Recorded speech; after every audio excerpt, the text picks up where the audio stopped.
I can push to leave, but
Thank you so much. I think that we are going to start with our next session. Uh, our session today is the young professional leadership. Oh, the young professional leadership in shaping the global climate and sustainable conversation. So today we have some people that are going to talk about the Climate and Sustainable Task Force. The Climate and Sustainable Task Force is currently a group of nearly 25 young professionals working under the motto of Young Professionals in Technology to Increase Global Resilience, serving a constituency of nearly of 125,000 young practitioners of IEEE young professionals.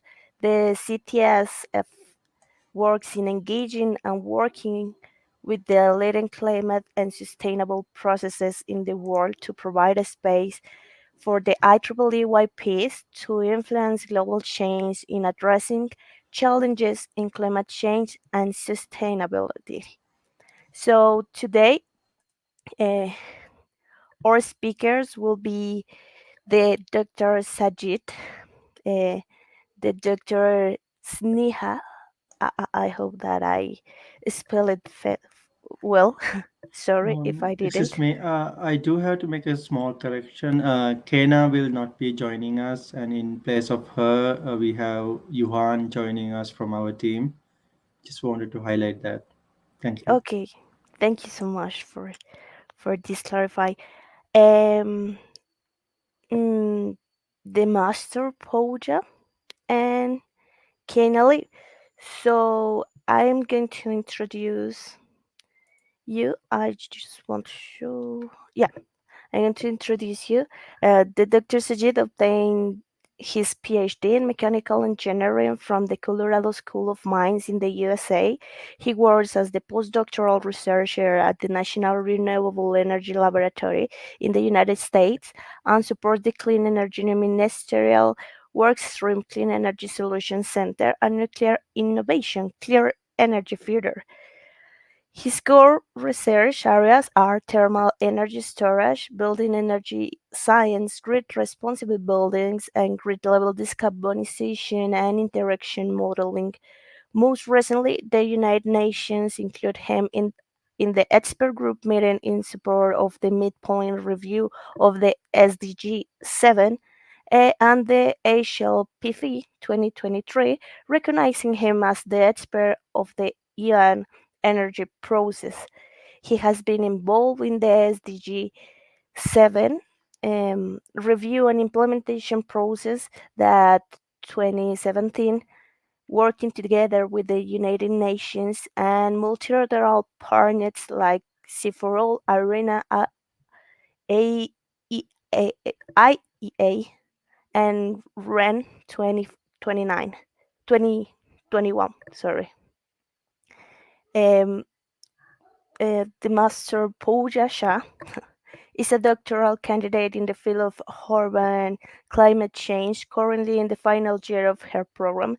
Her research revolves around harnessing the power of Earth, observation big data, and remote sensing technology to monitor urban heat island phenomena. Specifically, she, fos- she focuses on analyzing the spatial and temporal chain in synoptic heat events and their impact on urban inhabitants in various Indian cities.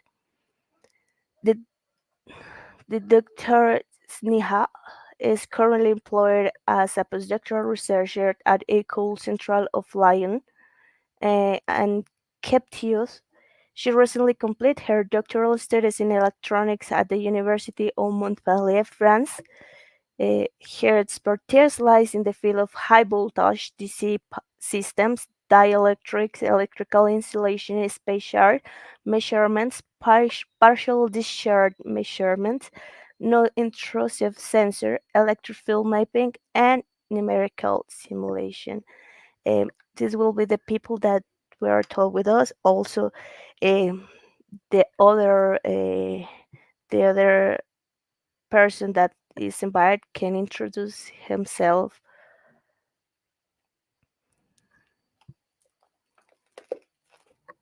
Sajid, can you introduce the other people that is joined to our Oh conversation? yeah. Cecily, can you introduce yourself? Yes, can you hear me? Yeah, we can hear you. Yeah. Hello, everyone. I'm Cicely Yuhan Jones, and one of the task force with Saji and Sneha, and I'm currently doing my PhD in the National University of Ireland, majoring in geography about the international governance of the energy transitions. And currently, I'm also as an intern in the United Nations framework of the climate change, which is in Bonn, Germany, and soon a coming consultant in the adaptation division at the UNFCCC. Yeah, and very glad to be here with all. Thank you. Thank you so much. So we're going to start. I just want to start asking you about what were your motivations to be part of the climate and sustainable task force? Why did you decide to be part of this? I don't know. We can start with Sajid. Okay. Uh, so I'll start the sort of the conversation around that. I think my team members will be the best people to answer the question. To be honest, the motivation came around 5 years ago in 2018 when In the United Nations system, there is a mechanism to engage young people and children in the conversations around the climate change and sustainability related issues. There is Youngo for climate related issues, and Major Group for Children and Youth for sustainable development related issues. And back when I was working with these youth constituencies, as they are called, there was a much there was a need for different youth-led processes to engage in the conversation with the United Nations, because at the moment, if you take climate change, United Nations framework convention for climate change is the leading body in the world that leads the conversation on climate change and climate change negotiations with the member states. So it has a lot of influence across the world. So they talk about a lot of aspects. I hope you have heard about the Paris Climate Agreement, which includes an entire article number 10 on technology, which is where the IEEE comes in, technology facilitation, technology transfer, and related concerns. So even in sustainable development, United Nations Division for Economic and Social Affairs, UNDESA, is leading the Sustainable Development Goals process, which also includes 17 Sustainable Development Goals that IEEE young professionals can directly contribute. All of our members, not just the Climate and Sustainability Task Force, but other IEEE members like you, young professionals like the Power and Energy Society Youth, and any other group in IEEE young professionals serve for sustainable development goals in a certain way. So this is the sort of the motivation behind initiating the task force. So for the last few years, we've been really motivated to create a space for young professionals to engage with the most current climate and sustainable development related conversation across the world, within IEEE as well as outside IEEE. So this has been our motivation all along, and how to provide a space for especially young professionals in IEEE who really like or who has a passion to sort of engage with not just within IEEE but across the board in the global level, who wants to engage in climate and sustainability conversation, to provide them the space, and also if they want to align their technical work or their professional lives with more association with climate friendly or sustainable development focused work ethics and work procedures, that we are also motivated to facilitate and support. So this is a very broad work scope, to be honest. So all the members of the task force and any old members or the new members joining are very much sort of supporting a very big cause through the task force. So what the motivation has always been providing that platform for any young professionals to come and ask for us for support to engage, and specifically for the climate and sustainability task force members to directly engage and dive into the climate and sustainability conversation and sort of do their own projects, run their own initiatives, create conversations with most relevant parties, and so on. So yeah, that has been the motivation behind creating the task force. So that I'm talking about the point of view of creating it in about 10 months ago we initiated, and we want to sort of thank Hustler YPHR for the space provided so we can build something from our side. And yeah, so that is the general motivation, but there are specific areas that we focus on and we will pursue upon. So that is my first response, and I'll let the other members mention their perspective of the motivation. Thank you. Thank you so much, Sajid. I don't know who wants to be the next. Maybe Pooja? Yeah. So thank you, Sajid, for briefing on what motivated us. Now, obviously, Sajid is the biggest motivation right now for all of us.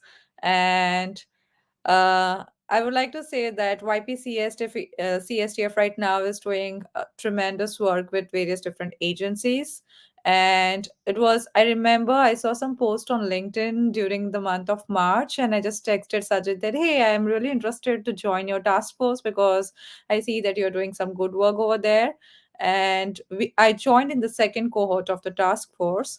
And since then, we have been doing really good work along showcasing how young professionals can really be of help, because right now what happens is majorly that we focus upon who has most experience, and all young professionals don't get so much of opportunity and platform to showcase their skills, and they are not like, even though we are skilled, we might not be so trusted, I think. But in that case, this is the best platform that I have been on, and I have seen people working on, especially Sneha, Sajid, and everyone has been doing really good work representing at UN. And we have also worked on we have also worked on papers together. And the main reason for me to join the task force was like, I come from earth observation background, that is remote sensing. And I have seen my PhD was on urban climate change, how urban heat islands have changed over past 30 years, and what technologies actually can help, to mitigate those problems. And that's when I started working with this team and understanding how actually they are utilizing the energy sector, how they're using the energy sector, and how technology actually can help solve the problems in the ground that we are facing right now. And that was the main motivation. And besides that, we have been working in many different sectors, so it's not just associated along the energy sector, but we have also been working to spread a lot of awareness. Like, for example, we have worked along with the climate positive 2030 team of our IEEE. We are also in the TAP committee with along with all the experts in this domain. And so it has been a very good opportunity for me to work along with this experts that we have over here. And I think Sneha will be the best person to talk, because Sajid and Sneha have really represented YPCSTF really well. Thank you so much for your answer. So I want to hear Sneha. Hi, thanks, Pooja, and thanks, Kathleen. We know that the IEEE, it's one of the biggest, world's biggest technical organizations. So I think this is the first time we have a task force where we can actually um, we can use our expertise that each and every young professionals are doing. We have so many different technical societies, but we don't actually know how we can use our technical expertise in this climate space and sustainability space. So I think this, when I saw this task force coming up, to be frank, I was not the one expert in any of this. For example, Pooja has her expertise in this domain. For me, this was something very interesting, and we didn't have this before in IEEE. So I just wanted to jump in and see that what this task force has to provide, what different this task force is getting to this young professionals, right? We have all the young professional groups in different technical societies. How different is climate and sustainability task force? So we have been just learning through the process, the work that we have been doing since the beginning of the years. Sajid has been very motivated. I mean, he has been motivating the members of the task force to take up initiatives. You don't need to, wait for someone else to just hold your hand and just do this, do that. He's like, yeah, come up with your own ideas. You can use your expertise in your domain, not specifically, because we all are from different backgrounds, not necessarily we all are from the same technical backgrounds. This is what it makes us special, I guess, in the CSTF.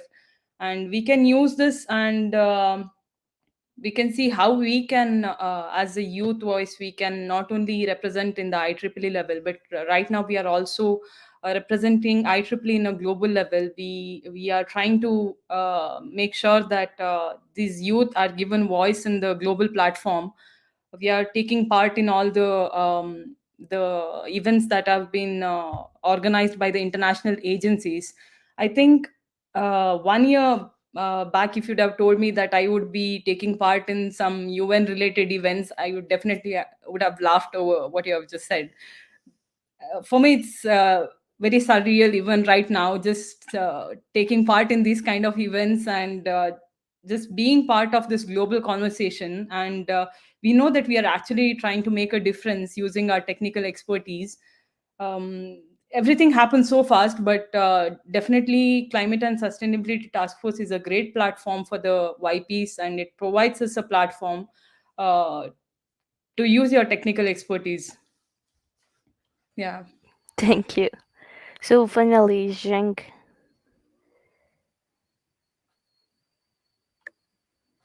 uh, are you there? What are your motivations to be part of the Actually, climate change? Cecilia, are you around? Hey, can you hear Hey. me? Yeah, because I'm used to be called Sicily, not Jen. So Oh, sorry. Yeah. sorry, So sorry. I yeah. just guided Thank myself by the. you. Thank you. Yeah, so for me, I think I'm a good example because I joined very late into the task force, but I still feel the magic of the whole task force, especially with Saji and Sneha, because actually we met in the September in Bonn, Germany, in the Arena Innovation Week, where we are first friends, and then when I know more about like the task force, I say, oh, this is where like we can really join to make a difference. Because as we all know, I was undergraduate. I was raised up with an engineering background, so we all know IEEE very well. But currently, I'm more in the public policy realms, which is about like the when I was in the UNFCCC, I was in the team with the global silk on the Paris Agreement. So I was thinking like the whole task force is a multidisciplinary task force, which is not only integrate technical side to give people practical guidance and a landing zone to us to turn the policy into the ground, but also it's a multi disciplinary platforms for everyone to really know and to bridge the gap using the technology and using the engineering method to bridge the gap between the current policies of the whole energy transition and climate change.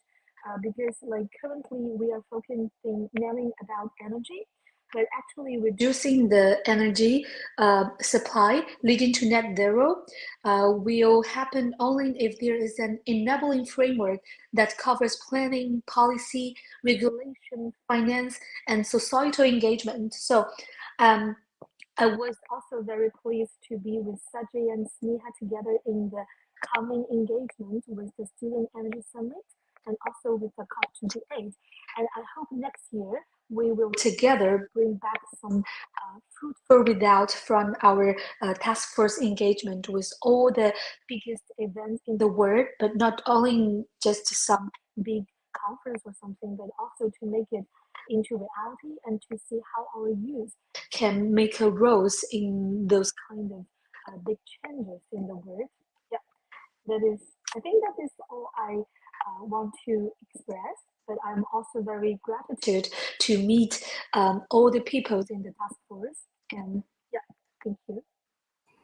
Thank you so much. I think that all that you told us it's really important, and it's a little related with the next question, because I want to know how to be part of the climate and sustainable task force, support your career advancement, how be part of the task force is supporting the things that you want to do as professionals. So we can start with Pooja. I think you saw me smiling very bright. Yeah, so uh, CSTF has main thing that has happened to me while working along with the task force is like we have connected with people that we would have never thought that we were connected. Like it wouldn't have been easy if we were not representing CSTF. So I have, for if I speak about myself, I have connected with the president of IEEE, along with them, those who are working at the main highest level of the climate change, because I really work in the urban climate change domain, and I was the one who was really interested, and I told Sajid that, hey, I want to work along with IPCC, and that's my main goal. So I think that's also coming true soon for us next year. And right now, we are also going to represent at COP. So I think that's a dream for everyone who works in the climate change to go and attend COP. Who would have thought, even in their dreams, that, oh my God, they would be able to present themselves at COP? So, and along with that, the all the young professionals that are in the team, they come from very diverse domain. So we get so many new perspectives, we get so many, we learn so many things from each other. And along with that, if I am stuck somewhere, I can just ask Sajid, Sneha, Shri, or anyone from the team that, hey, I want to know something, do you know someone from this domain? Like I had submitted my PhD thesis, and I was looking for experts in that domain, and I could just pop out that question in the group, because they are also passing through the same phase, and they know that, okay, these are the experts that are working in this domain, you can connect to them. So I think learning from each other is one of the best thing that has happened joining over, along with getting the platform to showcasing our skills and everything. We are also working on a slide deck where we are going to put all the technologies that we know together, and then create tutorials or workshops kind of thing for students and and even the beginners who want to know more about how we can actually apply the learnings that we get from our PhDs, postdocs, and masters to put it out in the field. So it's not just an academic experience, but we're also working along with the policies, political background, how it goes along when you have to work in the climate domain, because that's what is very really important, how you disseminate your findings, and that's what we are learning over here. So it's not I think it's more of a self realization and self learning thing, watching others too, and being motivated in the group. So yeah. Thank you so much for your answer. Yeah, Maybe JC,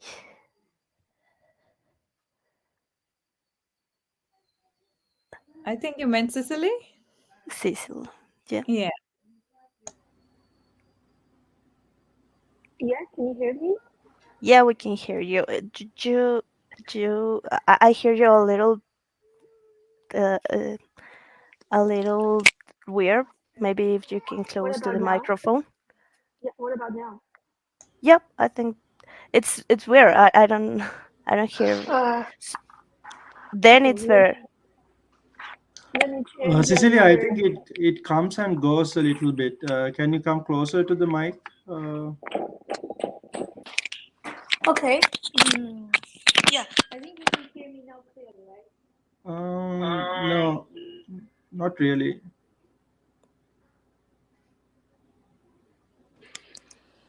Hello.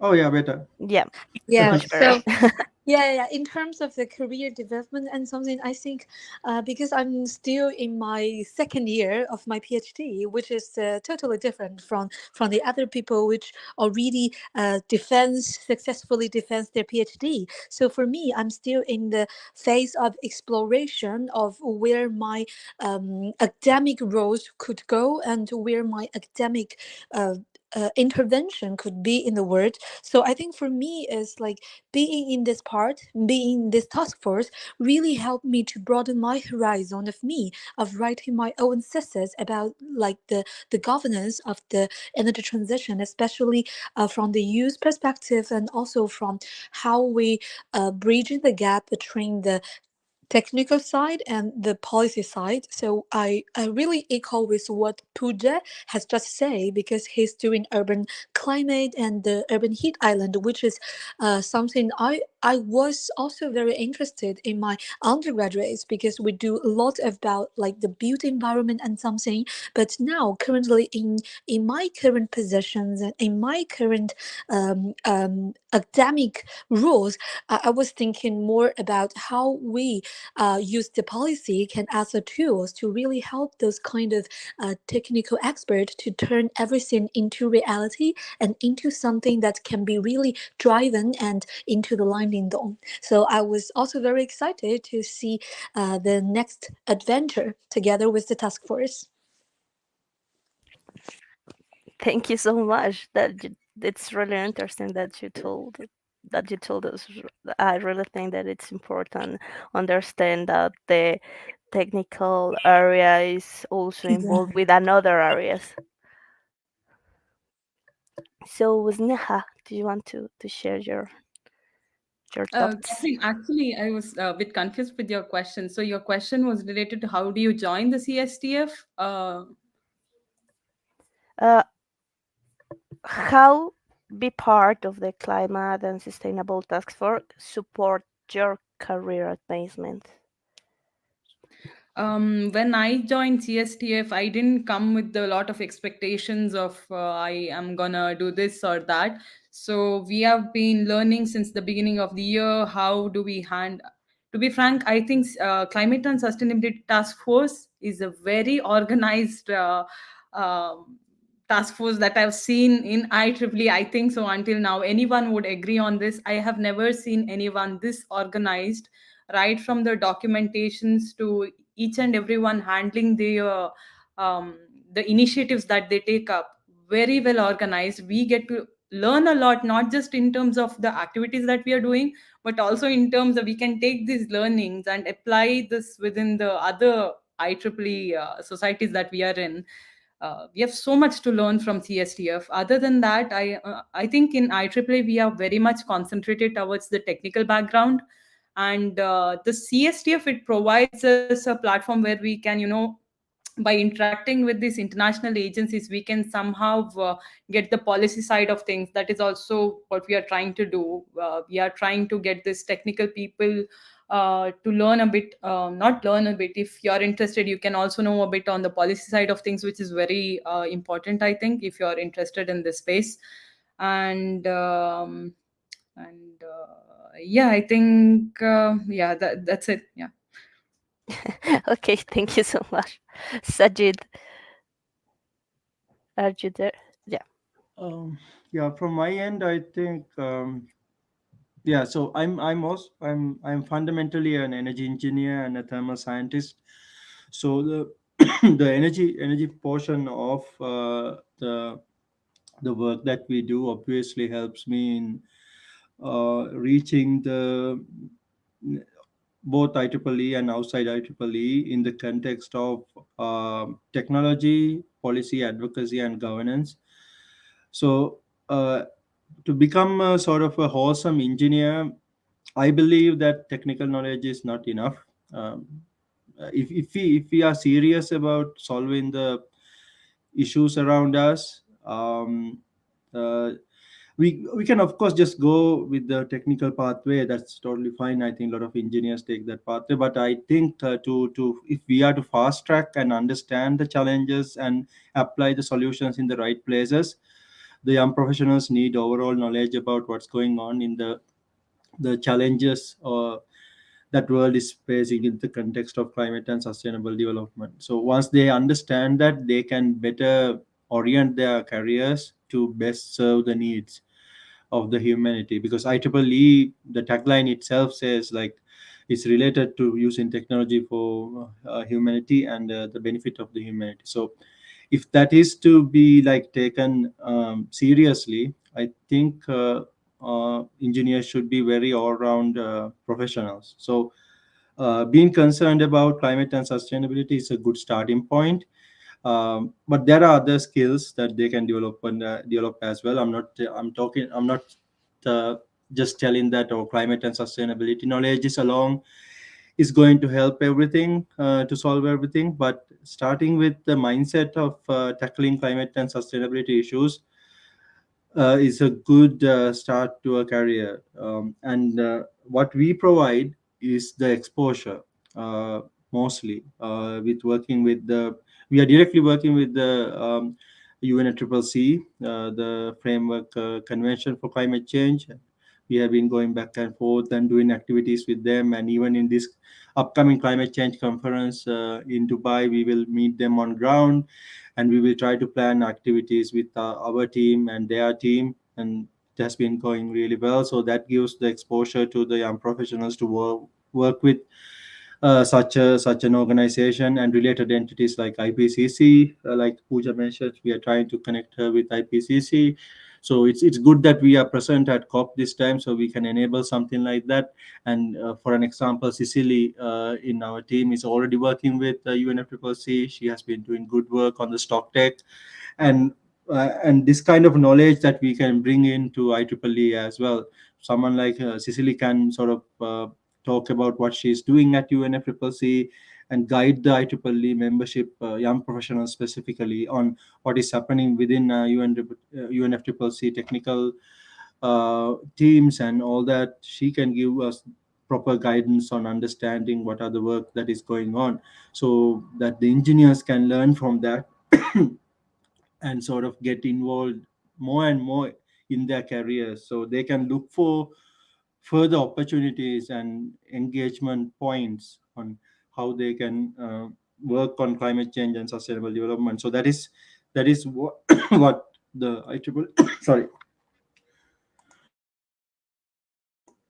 so that is what IEEE Young Professionals Climate and Sustainability Task Force provides me with. Also, this exposure, right? Like while I'm leading the team, I'm also getting a lot of exposure. So it will help me sort of support my career. So because I work for the Clean Energy Ministerial, which is very much policy oriented entity, and I work on support in developing countries and also nuclear energy advocacy, knowledge sharing, and power systems policy transformation through Clean Energy Ministerial. So it helps my work as well. And in technology side, you mentioned that I work on resilience and grid level decarbonization. So technology side also it facilitates. So this is a balance between technology, policy, advocacy, and governance related careers that we are trying to have. And any engineer from IEEE and professionals who are interested in sort of having this balance career, they can come to us, they can join us, work with us, because we have a lot of work to do. Our team works like especially these three members have been doing a lot of work ever since they joined them. So we have a different modality than other working groups. We try to um, promote, not promote, like ensure inclusion in IEEE and professionals, which we don't see at many places in IEEE, unfortunately. Like we have seen recent processes in IEEE, and unfortunately, it doesn't guarantee inclusion. And there is someone who should stand up and make that conversation going. Otherwise, everything will be so biased, and there will be no solution at the end. So these are the things that we get from this task force to our career. Just learning about how to sort of better orient the solutions towards the rest of the world. So thank you. I think I went a little bit more than I expected, but yeah. No, thank you so much. I think that that you told is really important actually, and it's a little related with the next question because I will ask you, why do you think it's important involve more young professionals in the different task force and initiatives that IEEE offer? So I think that we can start with Cicely.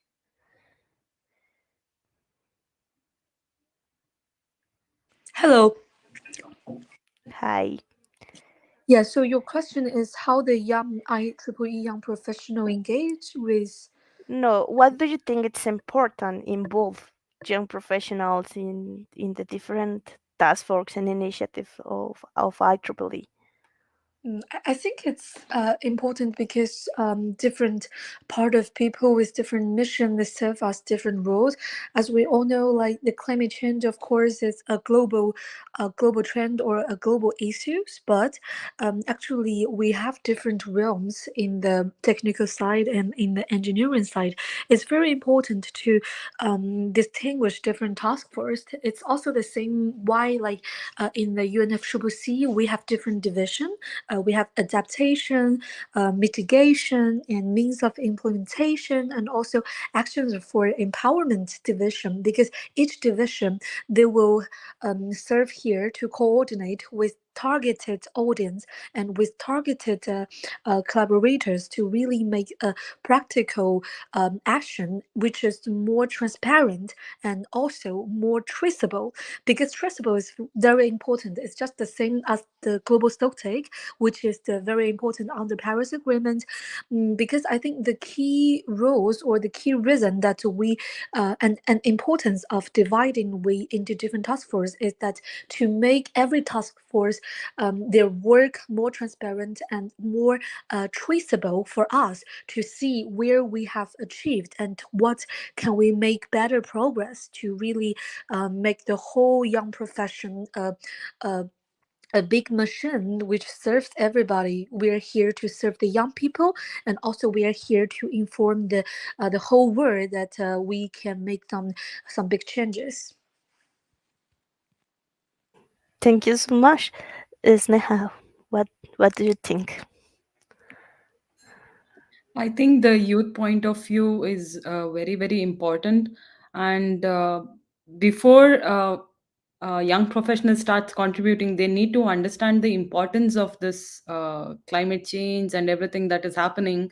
I talked to my committee, technical society that I'm working in. I'm part of Dielectrics and Electrical Insulation Society. So they know that there is climate change, sustainability issues. IEEE, for the first time, they have been talking about doing something related to climate change, but everyone is not clear about how, as a technical society, they can serve to this specific domain, right? Because we have been doing so much of technical work. So when it comes to climate change, they are not clear about how do we do this. They want to do this, but they are not sure about this. So that's how I think CSTF, we are trying to prepare a slide deck or kind of workshops that we can give to these technical societies, like how they can contribute, how the youth people from each expertise can contribute to this space. uh, it is very important for them to have the awareness of the problem that we are having right now, before jumping onto the kind of solutions that we can provide. That is also one of the things IEEE climate and sustainability task force is concentrating on: awareness of the problems that we are having right now. And yeah, so we have the technical expertise. This is not where we are lacking. It's just we need to know how and when and how we can contribute to these kind of spaces, right? So CSTF is providing the platform to these young people to raise their voices in the different global platforms and different opportunities that are available. And I feel that if in case we didn't have CSTF, how difficult it would have been. Imagine going one on one and having this global conversation with these international agencies or UNFCCC. I don't think it would have been possible for us to directly reach out to these international agencies without the support of what we have, the platform that we have created right now, thanks to Sajid. We are one of the four biggest youth constituencies that are right now, after UNFCCC, Student Energy, SDG 7 Youth Constituency, and IEEE. We are being known for the work that we are doing right now in this climate and sustainability space. So they look up to the expertise that we have to give from IEEE, and I think it's a great achievement that we have got from CSTF in such a short period of time. We are doing so many activities. We need more hands on deck. We have so many projects going on. It's just that people need to be motivated. We cannot push someone to do the work, right? So we need motivated young people who are gonna lead the initiatives in the future. Thank you so much. Sajid, what do you think? What do you consider? Why do you consider that it's important to involve more YPs, more young professionals in the task force and other initiatives of IEEE? Yeah. So yeah, once again, it goes back to the skills development that is young, that young professionals need in a more unique way. So there are skills you acquire from university, that or the educational program, a PhD, masters, and so on. There is a certain amount of skills other than the academic program that you achieve, like including soft skills. But there are other skills that you only achieve when you dive into a different part of the community, right? So as engineers, we are mostly surrounded by technical skills, language skills, and so on mostly. But the advocacy, the governance, the policy frameworks related knowledge is hardly given to the engineers today. So because of that, most of technical solutions are narrowly scoped. They are very good technical solutions, but they mostly don't suit the solutions that we are looking for to address in certain challenges that we are facing, like for an example, climate refugees, or the food crisis driven by the climate change, or the general solutions for poverty hasn't really been found, because there has been thousands and thousands of engineers throughout the last century through IEEE as well, but we are still unable to answer most of the questions that we have and provide sustainable solutions. So this is why there is a different approach needed, and young professionals need to start at very young age. So what are the opportunities, or what are the spaces available for technology practitioners to go out of their shell, to participate in something different, and get into a different conversation? There's not many spaces like that. I mean, like organizing something like a dinner party or a evening gathering is fine, but it has to go beyond that to get the engineers out of their shell. So the best way to do is like put them in spaces that are new to them, but also have a interlinkage to them. So for an example, we are working with all the energy agencies around the world at the moment: International Renewable Energy Agency, International Atomic Energy Agency, International Energy Agency, what else, ren 21, and so on. So these are entities, these are the only entities or leading entities in the conversation of energy transition, right? So we are trying to push our engineers to work with them, associate with them, be there in the panels that they discuss these policy issues and relation to how the technology should transition into the, because ultimately whatever the policies they discuss in the government, or the chambers of the government, or illegal practice, regulations or standards or anywhere, ultimately engineers have to come in at a certain point to enable that transition. So why not engineers be already aware of these conversations before someone asks them to do the technical solution? So that is why, so we are exposing our young professionals to all the no, not all, but necessary conversation around this transition that needs to happen in terms of energy, in terms of climate, in terms of power sector even. So for an example, Sneha and I think Sicily and Kuye from my team will attend the Student Energy Summit in next week actually. So they will meet the leaders from international, the Director General of our International Renewable Energy Agency and CEO of the Sea for All, and then a few governors, including the governor of Tokyo, and a few energy ministers around the world, global South and global North both, and the leadership of UAE, and even IEEE president is going to be there with us. So we are creating this space, or the sphere, not a sphere, anyone can enter it, but we are creating this platform that we are trying to link the young engineers with the most experienced people in the energy transition or climate related or sustainable development related fields. So it's an automatic or natural process of mentee-mentor relationship, right?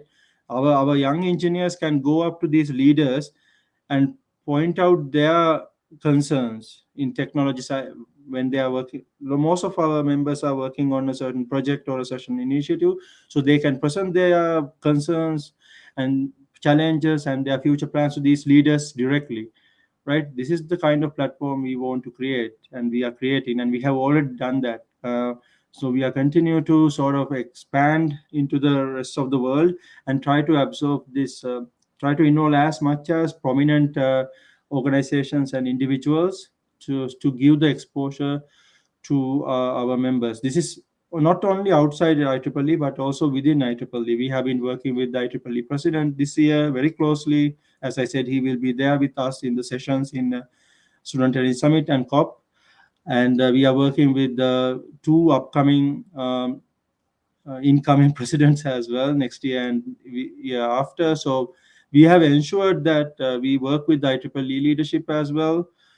But not only that, we are working with the global leadership as well. Member states, agencies, government, anywhere that we can get sensible or related knowledge. So we are going to continue to build up on this. And anyone, if anyone is interested who are listening to this stream or anywhere in the world, in the IEEE young professionals or even not outside IEEE young professionals, they can join us to sort of enable this work. So that is my sort of a long answer on how this is related to young people and how the young professionals can benefit from this.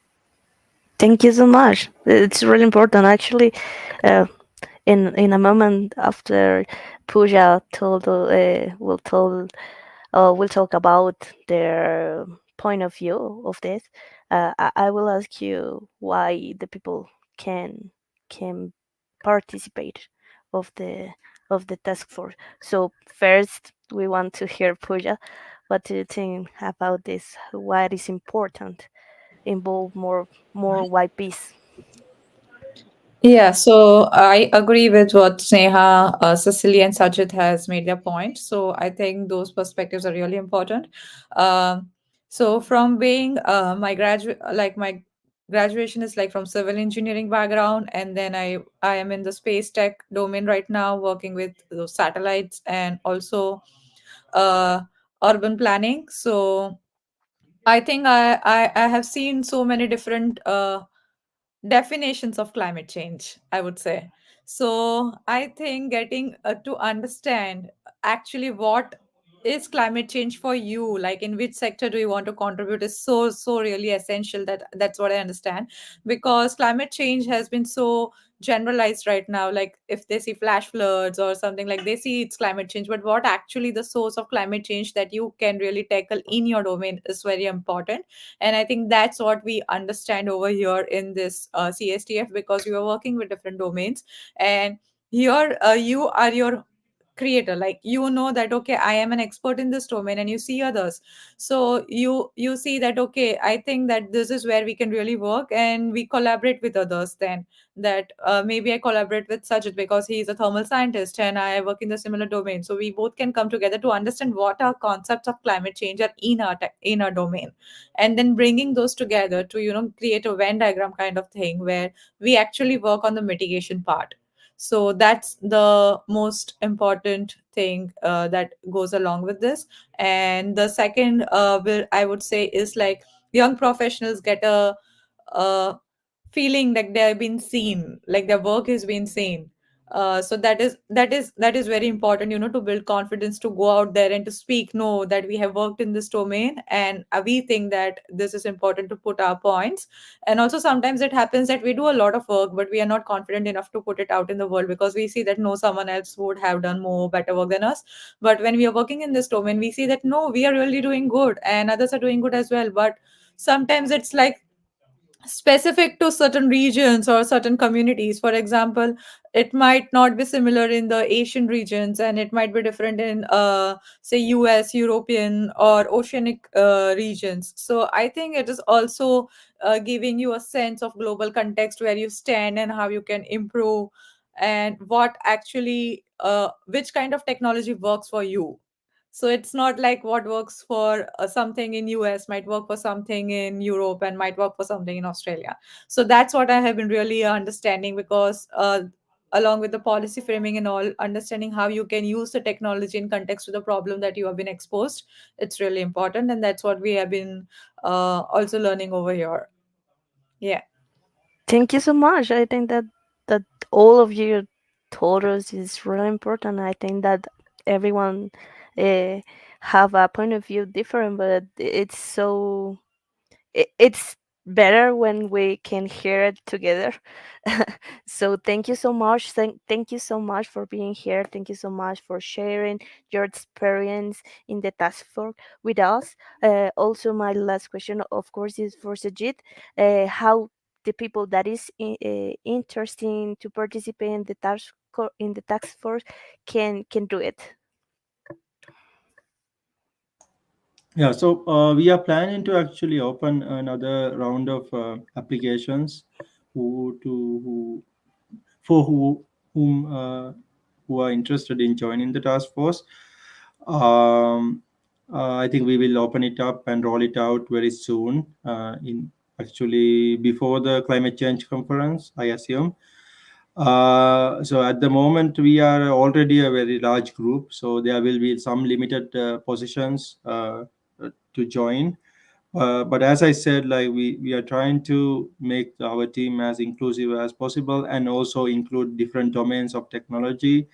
And also, like I think Sneha pointed this out, there's a lot of work going on, and one has to be really motivated in the context of climate and sustainability to join us and work with us.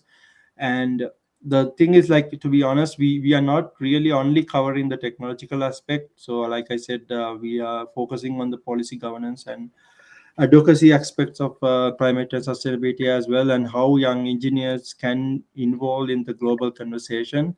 Uh, uh, but both IEEE and global conversation, if to put it right. So have a balance with that and continue their careers at the same time. So it's a challenging task to join the task force and work in it, but I think we are trying to make it worthwhile as much as possible. So we will let you know when the applications roll out, and you can share with your community. And we are sending it anyway to the entire uh, young professionals community through the young professionals scoop that we call it, that reaches all the young professionals around the world. But we will make sure to share with you as well. So you can share it across your society and community members. That we can surely do in the next couple of weeks. Thank you so much. I really appreciate your time. I think that all these efforts of your part are really important, and the invitation to all the people that is seeing us is to participate, to get involved in all the task force, in all the initiatives that IEEE is giving us. This is an important way to support our career, to grow up, and continue contributing. So, thank you so much. That's all. Thank you for being here, and I hope that we can share another space soon. Yeah, yeah, looking forward to that.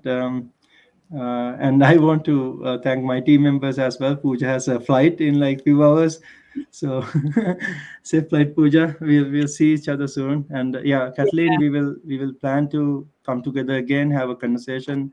I think a more in-depth conversation on how the young professionals can be effective in the climate and sustainability space. So that would be a very nice conversation to have in the future. Thank you very much. Of Thank course. you. Thank you. you. Thank you to you. Thank You're you. amazing, guys. Thank you. Bye bye. Bye.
Hello, Kathleen. Is Kayako Daya will be present? Excuse me? Yeah, Kayako Dawa, a woman in power representative. Yeah, Maybe Kaya, are you? I think that Franny was. Yeah, Frenny was the moderator, and I told her to send her. Yeah, yeah, Kayako Dayok. I also send the link in his WhatsApp. So, are you have any contact with her or anything? Then can you just text her to join? Let me check. Just call him if you have any contact with her or anything. Yeah, yeah. Give me a moment. I'm going to share the information Yes, with yeah. her, with them. Um, hmm, where is it? Give me a few minutes. I'm going to mute me. I'm going to try to call her, to call them.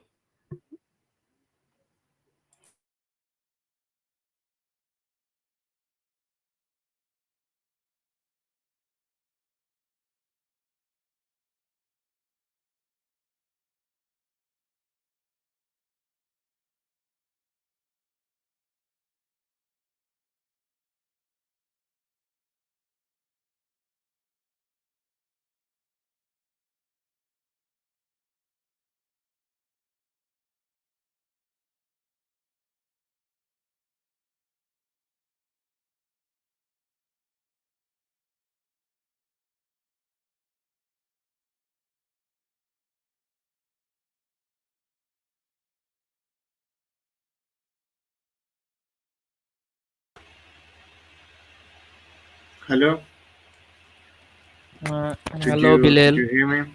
Hello, how are you? Yeah, yeah. Alhamdulillah, fine. What about you? Fine, thank you. Are you all good? Everything's ready?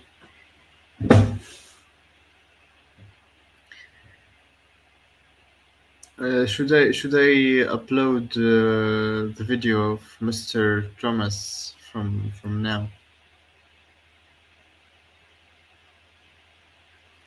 I can't understand. Can you repeat? Mr. Thomas has sent a video. Should I upload it from now? I think that You will present this during the event. Just video uploading okay. option is 10 minutes, so video is 13 minutes, so it's not enabled to upload. So you just play in KM player or any player, just share your screen. Yeah, Okay. yeah.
Yeah, are anyone watching World Cup final?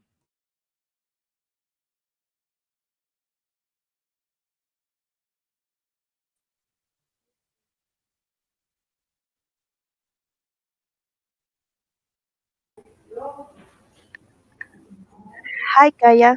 How are you? Hi, Kathleen. I'm fine, thanks. How are you? Fine. Thank you so much for joining. I didn't know if Franny was sending you the link. That's why I wrote you by WhatsApp. Okay, no problem. Neil. Okay, that's fine. Thank you. Thank you to you for joining us. Manuel, can you introduce her? Then you can tell. Okay, should I start? Yeah, Yeah. sure. Thank you.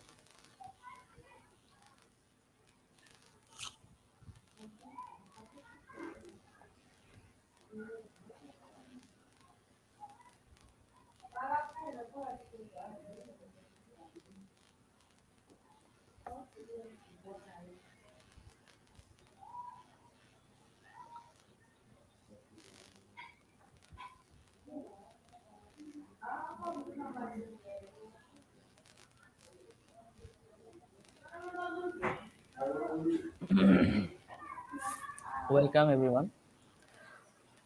Elevate your influence at Power for Future Summit 2023 Women in Power track. The empowering session is meticulously organized by IEEE PSYP, where trailblazing women converge to ignite discussions, foster connections, and shape the energy landscape. Today, in our PSYP Summit 2023, now we are going to having a special track, which is Women in Power track. So I am the track chair, Mohammad Moidul Islam, of this PSYP Future Summit 2023. And let's welcome our speaker for this track, Kayakazi Dioka, Corporate Specialist, ISCOM South African Utility. Kayakazi Dioka is a corporate specialist for transformers and reactors at ISCOM. She holds a BSc in Electrical Engineering and MSc in Engineering degrees, both from the University of Cape Town. She is a registered professional engineer with the Engineering Council of South Africa. Kayakazi's primary focus is on transformer specifications, design reviews, factory capability assessment, factory acceptance testing, failure investigations, asset health appraisal, and technical support throughout the lifespan of transformer until end of life. She also develops training on transformers and offers this to other employees. She is a chair of IEEE PACE Women in Power and a member of IEEE. She is the former international chair of CIGRE Women in Engineering 2018 to 2022. She was awarded with CIGRE Women in Energy Award in 2022 Paris session and a runner-up for ISCOM Women of the Year 2021. Kayakaji is passionate about women empowerment and mentors many engineers, both male and female. So, without any delay, uh, I am going to my speaker. Let's welcome Kayakazi Dioka. The floor is yours now. Thank you. Thank you very much. Thank you for the kind introduction. Appreciate it. I actually appreciate that you guys have invited me to be a speaker. It was good to actually listen to you reading my short bio. It's quite interesting just listening to it. Thank you so much. It's an honor to be here, and I hope one day we'll actually meet in person. So, from my bio, you've read that I'm a power system engineer and I specialize in power transformers. So, most of my talk is actually going to be from the power systems point of view. So, when we are talking about climate change, we're going to talk about it from the power systems point of view. I'm going to start the presentation. So, if you can, maybe if it's possible to share on the screen my presentation. Is that going to be possible?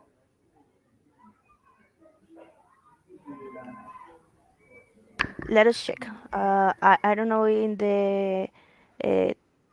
in the back in the bar that it's available to the camera to the camera. Say something about share the screen. Then you Okay. can. Okay. We'll do that. Just a second. Okay.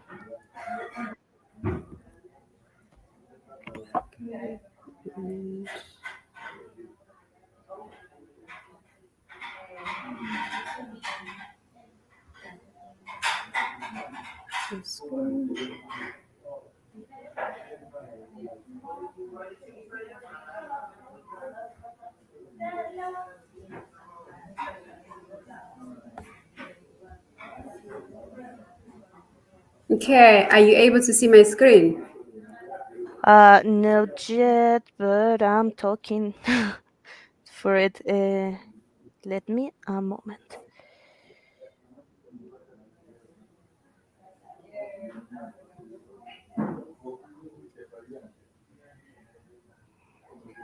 Just on thing, just present your skin. Click the present option. Is it showing? No yet.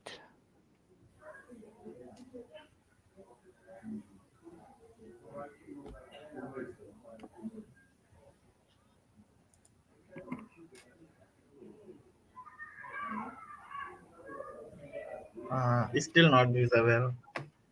Okay. No, that's fine. If that is the case, then I will try and let me see. There we go. You should be able to see it now. Yeah, that Yes, is yes. perfect. Okay. All right, that's good. So, with the first presentation, I'm not sure what you are seeing, whether you are seeing the presentation mode. I hope so. So, basically, I'm going to talk about, I'll give you an introduction, which is more on power industry, where it's at and its contribution towards climate change, and what are the current climate challenges that we are experiencing and how they are affecting the infrastructure within the power industry, and the role of power system engineers when it comes to energy transition. What are the opportunities that are there that are available? Because with every challenge we actually have opportunities that come up, and then we'll have some conclusions and maybe tell you a little bit about how you can be part of these opportunities within the power industry. So how are we contributing to it? Firstly, the power industry is a sector that involves the generation and transmission and distribution of electrical energy. But most of this power energy is coming from various sources, and the major contribution, or rather the major sources being coal, your oil, and then followed by natural gases. And then you can see nuclear, hydro, and others. And that's others also comprises of renewable energies. So if we look at the first three, those are the biggest contributors to climate change. So as things are now, we have most of our coal, or rather our energy coming from coal, our energy coming from oil, and some from natural gases. And this is basically the picture. It's a global picture. It's not just per country. So this is basically what our contribution towards climate change is as the power sector. So what are the current climate challenges? Well, from another organization that I've been involved in, we've actually come up with a net zero initiative where we actually look at the current disasters and check how they are affecting each and every member of of the engineers actually, but looking at it from as an engineer and also from the social aspects. So what are these challenges that we have seen firsthand? Firstly, we have hotter temperatures, and that comes with other power system challenges that we have. We have severe storms. What have we seen? We've seen a lot of infrastructural damages. We've seen where projects are being delayed because of all of these severe storms. And we've seen towers collapsing because of severe storms. And this is some of the current climate challenges. And others include fires, the wildfires that actually can affect our network and our reliability of supply to our customers, because we are we are the power system engineers. And sadly, we've also seen loss of lives, which is where people now have to they've drowned, and then there's search parties for people that are basically have gone missing. So there's also health risks associated with all of this, and there's poverty and displacement. And we've seen now that all of these challenges that come from the climate change, they affect the poorest the most, and there's a lot of displacement, and now everybody else is like they need help, and that has an impact on how even the government now addresses the issue. So we are living in a time where we are actually experiencing these challenges of climate change. So what is it that we can do as engineers? Well, there is a whole drive towards energy transition. So energy transition being, we are trying to translate from, we saw the sources of energy where we usually get our power from coal. We want to transition into cleaner energy. So we need a transition to green and low carbon power grid. And that becomes very critical for a sustainable future. And this is not just for the power system, but a sustainable future for all.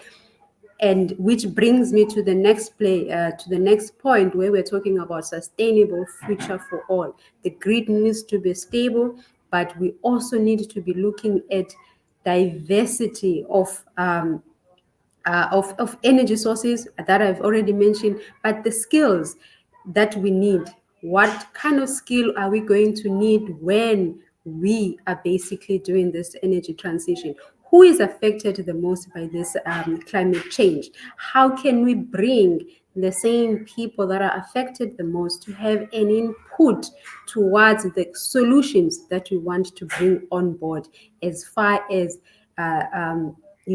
clearing up this climate change, or rather addressing the climate change challenges? We need every other stakeholder input. We need people that are to have engagement, not just as engineers, but have people that have different backgrounds. We need people that have a background even in farming, people that have a background in civil engineering for that matter. So it's not just power system. We need to be broader, and we need to look at diversity.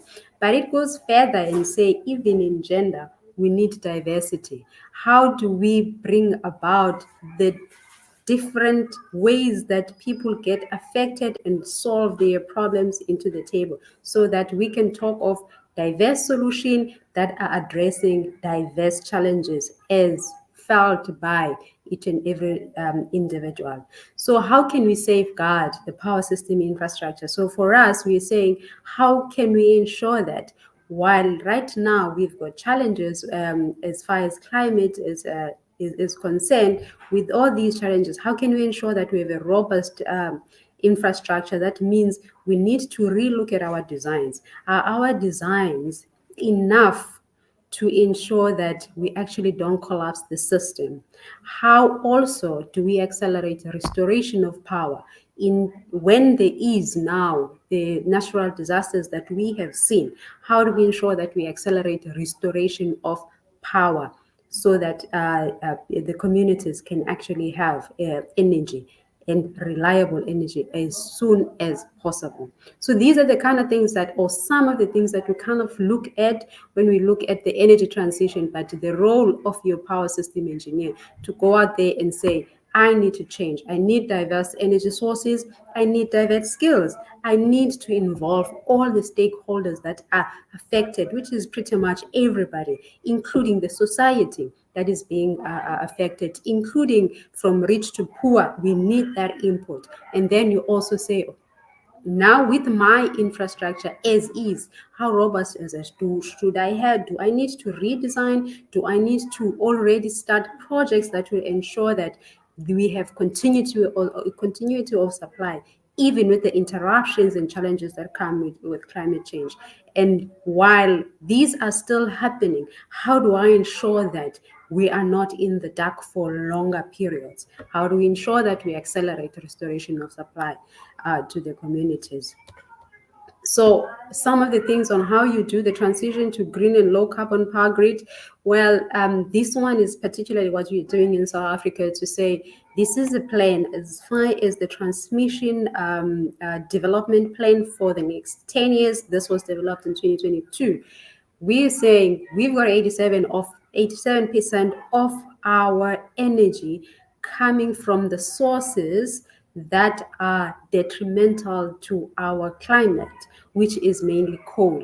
So how do we change that picture? By integrating renewable resources, but also including storage, because we also still have that bulk coming from conventional energy, but also when it comes to renewable energies, if we have a lot of energy that comes at the time we do not need it, or rather intermittently, then we can have a storage for it, so that during peak hours we are able to get that source of energy from that time, and also boost the grid so that we can meet the demand at the end of the day. So basically we are moving towards a diverse energy sources, but this is a plan and then it's being implemented as we speak. So you basically try to build more of the point of common connections, and then have more renewable sources that are connecting to the grid.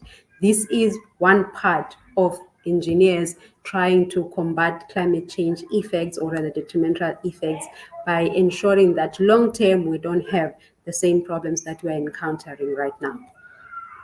The other part, or rather thing that I had included, was the diversity of skills and stakeholders. Yes, we need diverse perspective and problem solving when it comes to this.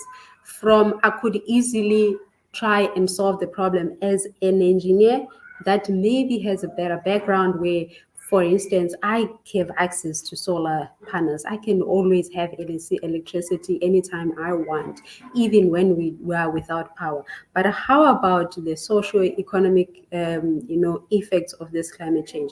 What about the sustainable development goals of access to energy? So now you need to say, while I am trying to solve climate change problems, I need to ensure that for sustainability for sustainable development, I need to ensure that I actually address some of these issues. Diverse perspective is going to be very important. It's going to be very important, as well as problem solving. Problem solving varies from future plans, the designs that how can we ensure that we've got a robust network? How can we ensure that we've got diverse solutions as source of energy, but also how do we solve the current problems that we encounter? And that's where innovation comes in, to say, now that we are experiencing what we're experiencing, how can we ensure that we actually come on board? We need increased innovation and creativity there. So that's where it comes in. Everybody needs to come on board, and you should be thinking the way you are. Bring yourself on board, because the biggest challenge is to go with what we have learned. This is the period where we actually have to unlearn and relearn, because we are currently living in a time we actually have not lived in before, as a result of what we are seeing within our space. We need enhanced decision making and stakeholder engagement. Everybody has to be involved. And this is why we're talking about stakeholders, diverse stakeholders, and improved corporate performance. I've quickly put in a graph, a chart that actually indicates the industries and the representation. When I'm talking about diversity, representation as far as women are concerned. And when we go into energy, we can see that we've got about 20% representation of women. And that means we've got over 80% of men that are basically in decision making as far as energy is concerned. And you can also look at the infrastructure, which is like really the list that has the least representation. That kind of representation is actually a problem when it comes to energy transition, because it means the solutions that we are bringing on board are still continuing to have the same mindset, the same kind of thinking and problem solving. And this is where we actually have a bit of a challenge, because we need to ensure that we've got a fair representation in gender, because we want a fair, a diverse energy source. So diversity becomes key as we are trying to address climate change solutions. So this basically is just to show you why we need more diversity when it comes to climate change. And currently we are not there yet, and we need more involvement, especially within you can see the bottom three being the energy manufacturing. Manufacturing is where all our power system equipment are coming from, and then the infrastructure, which you can see the damages that are being caused today in the infrastructures by the climate change. So diversity, gender diversity in solution problem solving, your background of the stakeholders, that becomes key. What are your innovation opportunities? We've already mentioned the issue of diverse source. So we want to be looking at renewable energy sources as a part of energy, as one of the energy sources. And this can actually increase or accelerate access to electricity and alleviate poverty. We are trying to ensure that everybody gets electricity. So while we are at that, instead of straining the same grid, why don't we look at solutions that are going to address access to electricity, yet doing it with cleaner sources? So you are going for renewable energy, but you're trying to address access to electricity for sustainable development. Then there is another issue of transportation. Well, we've spoken a lot about the use of electric vehicles and all that, but we are really still talking about use of vehicles. How about we look at how we are using technology? For instance, right now, I am speaking to you. You are basically in the west of the world, and I am right in the middle in South Africa. So we can actually be using more of these technologies to ensure that there is less people on the roads. We are trying to alleviate the current problem. So this is now where we are saying, let's use technology, and how we use technology and which technology we are using is going to be what is very critical, because firstly, for the first time, I am using StreamYard, and I had never used it before. So it's not something that I knew what it is. So we are learning. So that means there's more opportunities as far as the use of technology is concerned, and things that we can use. And while we are doing that, we're coming up with these technologies. What we are trying to solve is the issue of there has to be less carbon emissions, because we already have enough carbon emission, and we can see the natural disasters that come out of that. Recycling, upcycling, and reducing waste, that is something that needs to be within our blood that we are doing. I read a book about climate change being a feminist, a man created problem with a feminist solution. And this lady is actually talking about how the idea of recycling started from you recycle in your house, you influence your neighbor, you influence your family, and before you know it, everybody around you, your circle, starts recycling, and they influence others. So it's these things that you can do, not because it's something that has been taught, but you actually understand where the times that you are living in and what is it that is the major problem. Why were you the other day stuck in traffic? Because there was a hailstorm. Why were you the other day unable to land because of the storms? And you be creative using such challenges, and this is how you come up with with opportunity. These become actually an opportunity for you to be innovative. Reforestation, carbon capture, you've seen, and for a long time we're still going to have the issue of carbon emissions coming from our coal-fired plants, for instance. How about we actually accelerate combating that?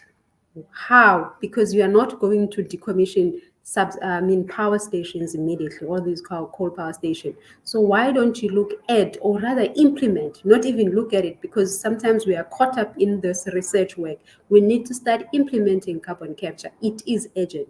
So while you are still emitting, because you are trying to ensure that you supply electricity.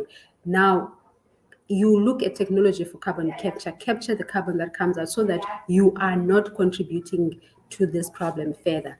The use of AI for condition monitoring. This is where now you, as a power system engineer, you really want to predict, to safeguard your power system equipment. What are you doing? You want to predict your weather pattern for power system control, because you want to take out, for instance, a line that is going to be affected by possible storms, or it's going to be affected by felt fires, these wildfires. So you want to predict that using AI, because you want to know when to switch it off, and then you can route your path of power supply, so you can load a different area instead of using that power line, and then you can switch that one off until those are off, and then you can, so you are basically do your power system control using your artificial intelligence, but this now for condition monitoring, checking the patterns of the weather. And I think those one becomes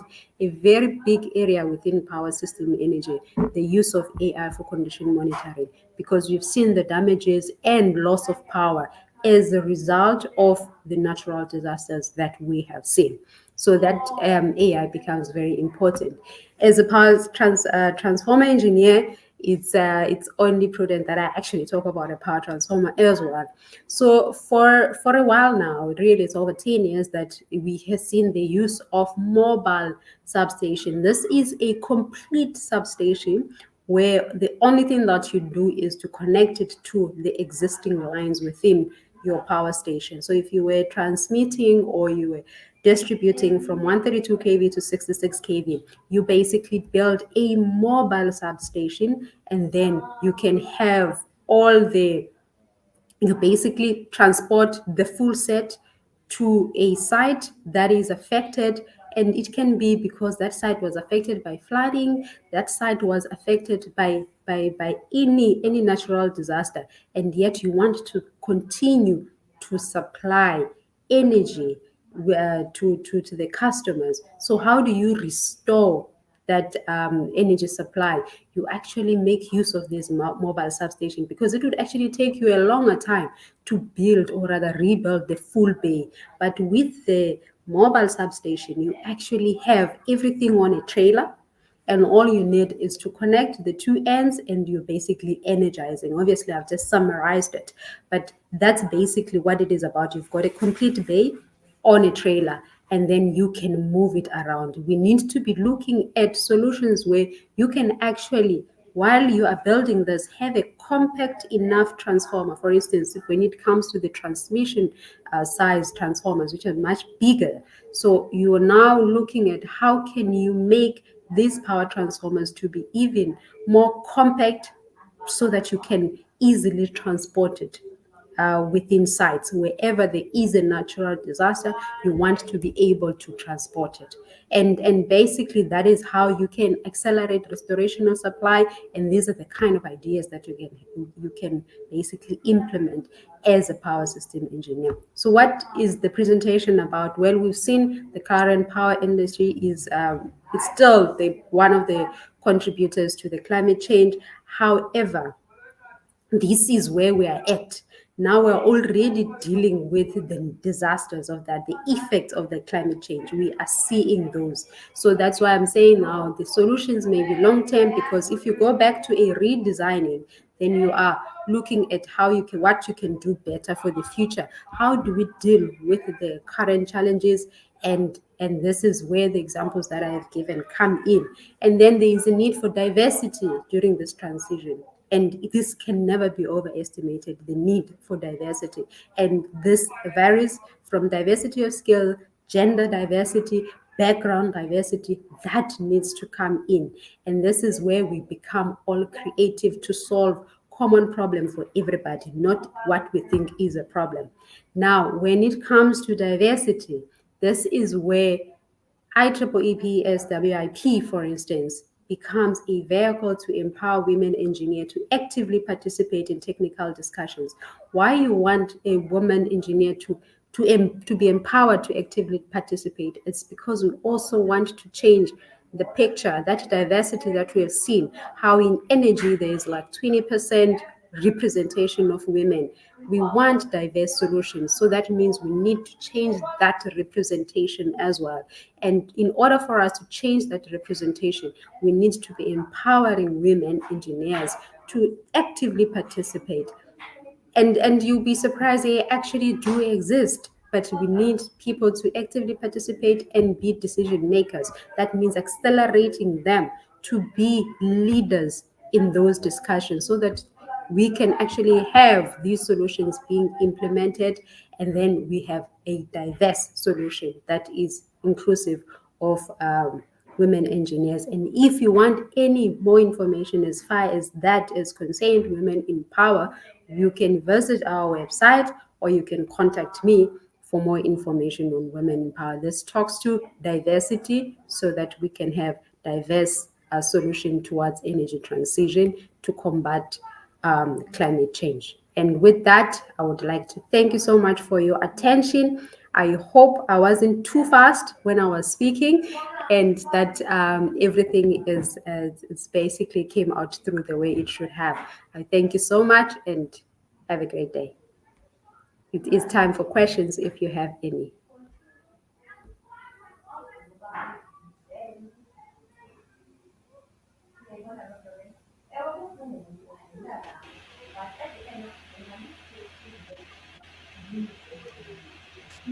Yeah, thank you so much.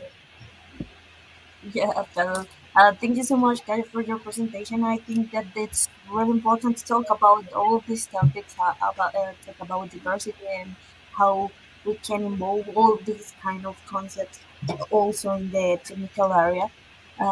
So thank you so much for your intervention. That I really appreciate that you were here. So thank you so much. Thank you, Kathleen. Thank you.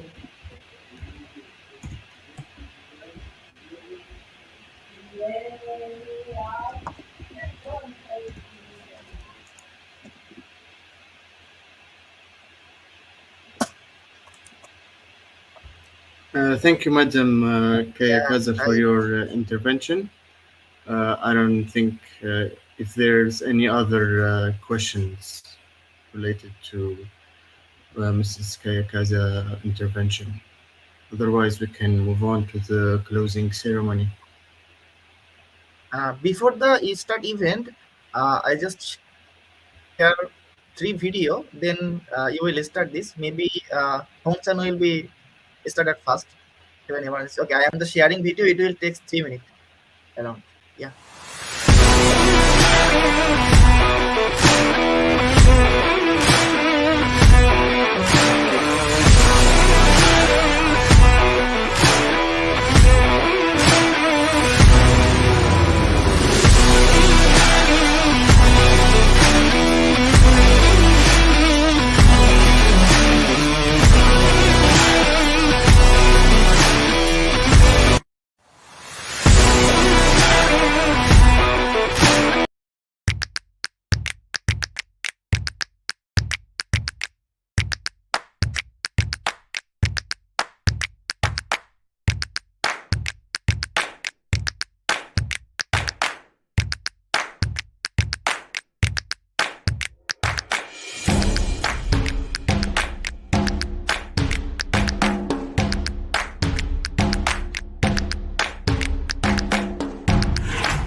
Greetings, ladies and gentlemen. My name is Bilal Jmal, and I will be your moderator for the IEEE PASYP Powering the Future Summit 2023. After 3 days of the event, where we discussed various topics related to the power and energy, now we have come to the closing ceremony. Our program will be as follows. We'll start with the intervention of Madam Hong Chen. We'll move on next to the intervention of Mr. Thomas Coughlin. Then we have Mr. Tiago Alencar, followed by Mr. Konrad Schmidt and Mr. Albin Bowles, Mr. Milton Soleimani, and finally we finish with Mr. Thomas Ahmed. Now let's start the program with the intervention of Dr. Hong Chen, who is the Vice President of the Technical Activities and the Principal Engineer of PGM Interconnection. Dr. Hong, thank you for accepting the invitation. The floor is yours. Thank you for the introduction. Okay, great. First, I'd like to congratulate you on the very successful Powering the Future Summit. I'd like to take this opportunity to thank all the speakers and the participants who attend this wonderful event. I think the special thanks go to all this remarkable contribution by the organizing committee and all volunteers. You are doing a great job here. How can I move the next slides? So, all right. So our industry, power and energy industry, is undergoing many transformational changes. As many of our previous speakers mentioned, we are moving to clean and sustainable energy. We are seeing high penetration of inverter-based resources in our system. We're also seeing more and more energy storage and accelerated electrification in all our sectors and more grid edge technologies. These are just a few examples here. So our industry is playing a key role in combating climate change, facilitate decarbonization, decentralization, and digitization. So I want to emphasize here, our industry, this transformation rely on all of you, today's young professionals. So as a Vice President of PES Technical Activities, I'm also the Chair of Technical Council. So the main responsibility, so I serve to coordinate and oversee all technical committee and their work in their scope of interest, such as creation of standards, recommended practice and a guide. We develop technical webinars, tutorials, technical reports, white papers, and tools. We also put on the panel sessions for the PES conferences, and as well as developed tech industry survey, roadmap, and a visionary document newsletters. Besides, on the PES side, we also collaborate with groups outside of PES, such as IEEE Transportation Electrification Community, Blockchain Technical Community, Digital Privacy Initiative, etc. And also the groups outside of IEEE, such as we have an MOU with SEAGRE, April Climate Ready program. So in these slides, as you can see here, currently we have 17 PES technical committees. Regarding to the overall system size, we have analytical method for power systems, power system dynamic performance committee, and the power system operation planning and economics committee. On the system component level, we have electrical machinery committee, energy development and power generation committee, energy storage and stationary battery committee, transformer committee, etc. I'm not to read out to all of them. You can find the details from each committee's web page. We also have 4 coordinating committee currently. So as their name stands, for each of these coordinating committee, their scope cover multiple technical committees. So they are coordinating in nature. So we have 4. We also support Industry Technology Leadership Committee. So I'm encouraging you to go to their website to find out more information there.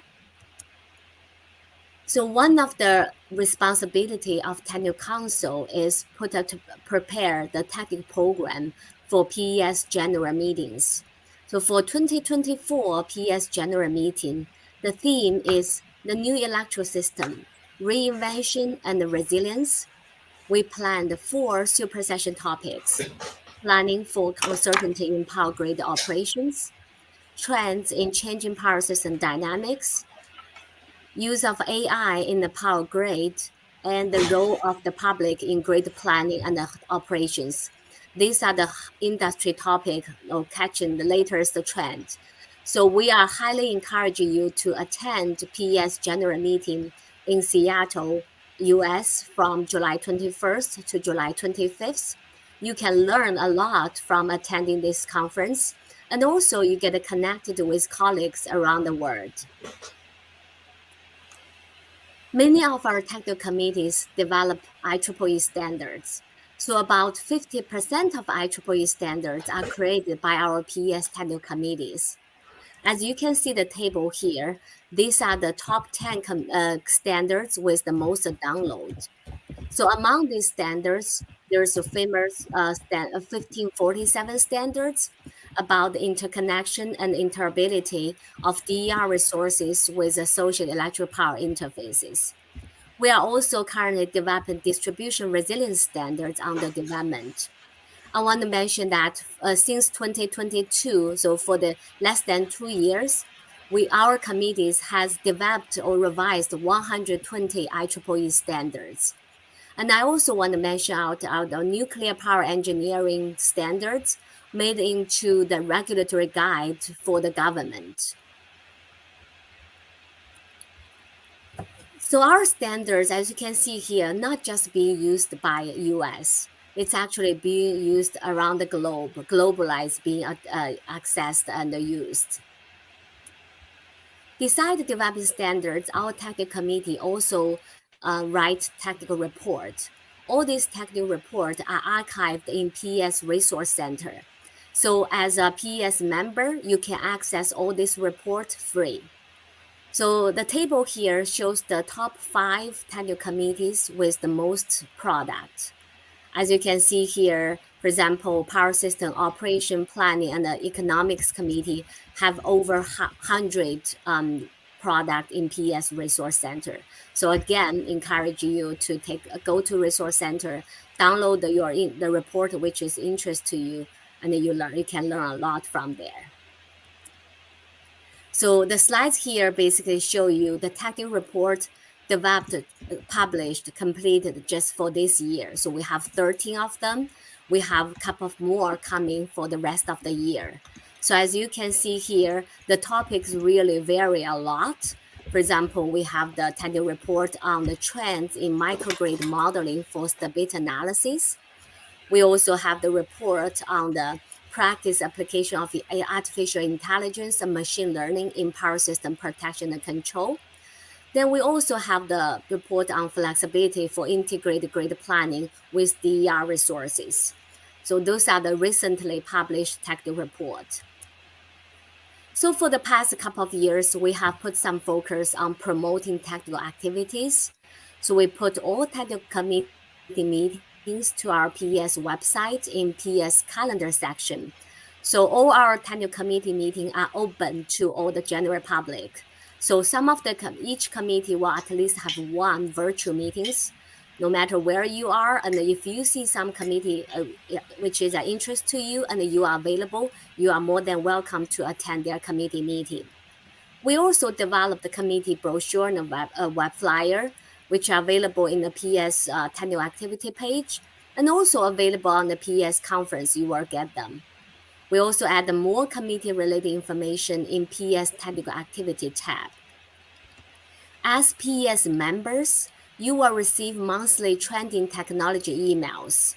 So basically, for each month, we identify 1 industry trending topic. For example, for November, the trending topic is energy equity and resilience. Then in that trending technology email, you will see what are the products, the report, panels, papers relate to that trending topic. And also listed what are the committees, task force working on this topic. All these trending technology email are archived in PES technical activity page. So if you can trace it back further, you can see all the information there. And the PS member also, you also receive PSE bulletin. There is a technical activity section on that e-bulletin. So for that section, you will list all the recent published technical report. We also have in the PS Resource Center, we also have the overview of Technical Council and the Technical Committee webinars, some of them, not all of them. Currently, we are planning to host more live webinar by our Technical Committee chairs to introduce their committee, so check out. So for the past 2 years, the goal for PS technical activities are 3 main goals: improve industry engagement, increase global participation, and engage young professionals in technical activities. So this goal is very important. We have been discussing what's the best way to attract the young professionals to our technical committee work. So I want to emphasize again, transforming power energy industry will be facilitated by today's young professional. That's all of you. So I want to highly encourage all of you to get involved in technical activities. You can attend the technical committee, subcommittee, working group, and the technical task force meetings and webinars. Those are available in the either committee website on the PS calendar, or you can volunteer to review conference papers, chairing paper or panel sessions by contacting technical committee program chair. You can also participate in writing standards or technical report through technical committee. And the last but not least, you can serve as a webmaster or officers, for each task force, working group, subcommittee, or even committee level. So that's all available to all of you. If there's any opportunity, I highly encourage you to step in. So last, I want to wish you all have a successful career and enjoy your journey at IEEE Power Energy Society. So that's all I have. Thank you.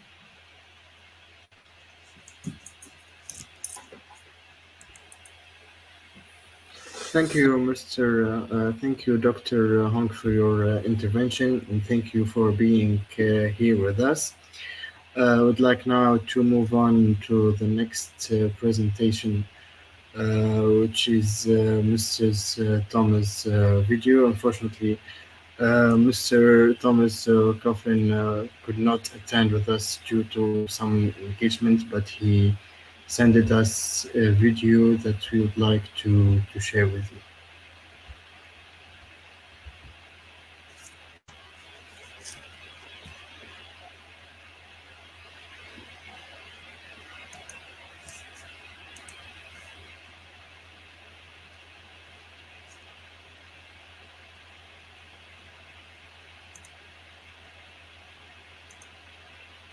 Hello, folks, at the Powering the Future 2023 Summit with the Power Engineering Society Young Professionals. I want to wish the force to be with you. And I'm going to talk to you a bit about IEEE, about how it can be your professional home and how it empowers tomorrow's innovators, which are you. So first of all, just something about my priorities. As I'm the president-elect in 2023, I'll be president of the IEEE in 2024. And these are 4 of my biggest priorities that I'd like to address during my year as president. I want to increase our retention of our younger members. We need them in the IEEE. I want to increase our engagement within practical applications of technology, which is where the IEEE came from and where most of our students end up working. I want to increase our outreach to the broader public so they know about us, they can utilize the resources and capability from IEEE and our IEEE members. And I also want to make investments in IEEE and new products and services that can help to fuel IEEE in order to pursue its mission of advancing technology for the benefit of humanity. So let me talk to you a bit about IEEE, about how it can help you in your career. We have opportunities to discover trusted technical information. It's peer-reviewed. It's a lot more, chances are it's a lot more valid than a lot of stuff you can just find on the internet. Also to gain new skills that can help in the workforce. These are both the hard skills, that is the knowledge, the facts, the mathematics, understanding of things, but also the soft skills, the ways to be empathetic to other people, to understand them, to be able to communicate with them, and to get things done together. Also, we can help you to keep focused on what's going on in the world, including digital transformation, sustainability efforts, various other things that are happening, to stay on top of emerging technology. So you can be one of the people who can be leading in new fields, and to network with industry professionals and experts. We also provide educational resources and career advancement, and we can help you to business expertise and skills to support entrepreneurial efforts, both as a volunteer and through volunteering, but also as part of what we are offering and the sort of connections and networking that you can make in the IEEE. So technology careers are evolving. You're going to move from industry to industry. Most of you not work for a single employer. Therefore, their ability to invest in you and to look at you as being a long-term future is limited. So you have to develop things yourself. You need to think about your lifelong learning. The things you know today, except for the fundamental physics, likely will be obsolete within a few years' time. You need to keep learning. And in addition to the hard skills, that is the knowledge we learn to be technical professionals, also the ability to work with people is critical to getting ahead in your career. So soft skills are things IEEE can help with. And also we can help you broaden your technical knowledge as well. So you can develop broad technical knowledge as well as deep technical knowledge on certain areas. And these skills can lead to more opportunities and higher pay, and to find connections between places and things that are going on in different areas that may not have occurred to other people. I want to urge you to think about making IEEE your professional home. As such, we can help you stay on track in your career. We can provide guidance, networking, and resources to help you. We're the largest technical professional organization in the world. We have over 420,000 members in over 190 countries. And to make the most of these resources, though, requires that you know and use them. So I'm going to talk to you a little bit about some of the things that IEEE can offer. But IEEE is big, and there's a lot of stuff out there. But that also makes it kind of hard to find it. So let's talk a bit about some of these things. One of these is the young professionals. So basically, when you first get into IEEE after you get your degrees, you could become an IEEE young professional. And that's involved in connecting academia and industry, stewarding and mentoring local, global young professional communities. They support members at every stage of their professional journey. It also gives opportunities for networks with people of a similar age and somewhat similar background, creating possibly meaningful collaboration opportunities, maybe even entrepreneurship and startup ideas. It also provides, especially with volunteering, a pathway for leadership development and refined skills that will help you throughout your career in a relatively pain-free environment where the consequences are not as dire as they might be in your work. IEEE, of course, has a lot of benefits, technical information. We have many publications. We're one of the major publishers of the world's technical knowledge. There's, again, career advancement and volunteer opportunities, and we try to respect the members' time and capacity in doing that. There's micro-volunteering opportunities, for example. There's invitation technical, non-technical events, conferences, webinars, local chapter meetings, social gatherings, etc. Again, networking and including potential mentoring experiences are available. We also have member-only discounts on life insurance and a variety of products and services, and access to the IEEE job site. So we offer a lot of opportunities to discover, learn about, and invest in your career path. This IEEE job site has both career opportunities and also tools that can help you in refining your interview skills, developing your resume, etc. Networking with industry professionals is possible to do at IEEE events and conferences, gaining recognition for advanced skill sets, becoming senior member, and for some of you, fellow grades. It allows you to keep up with technology for multiple engineering disciplines. We have society resource centers, for example, and you can learn new skills. Again, networking and give back to the community. Our motto for IEEE is advancing technology for the benefit of humanity. And we have an IEEE mentoring program that can help you to give back to your technical community. We have continuing education on IEEE Learning Network, which can help you stay up to date on the latest technologies to advance your careers. They're self-paced and flexible. High quality products out there on, as you can see below, a lot of very relevant topics.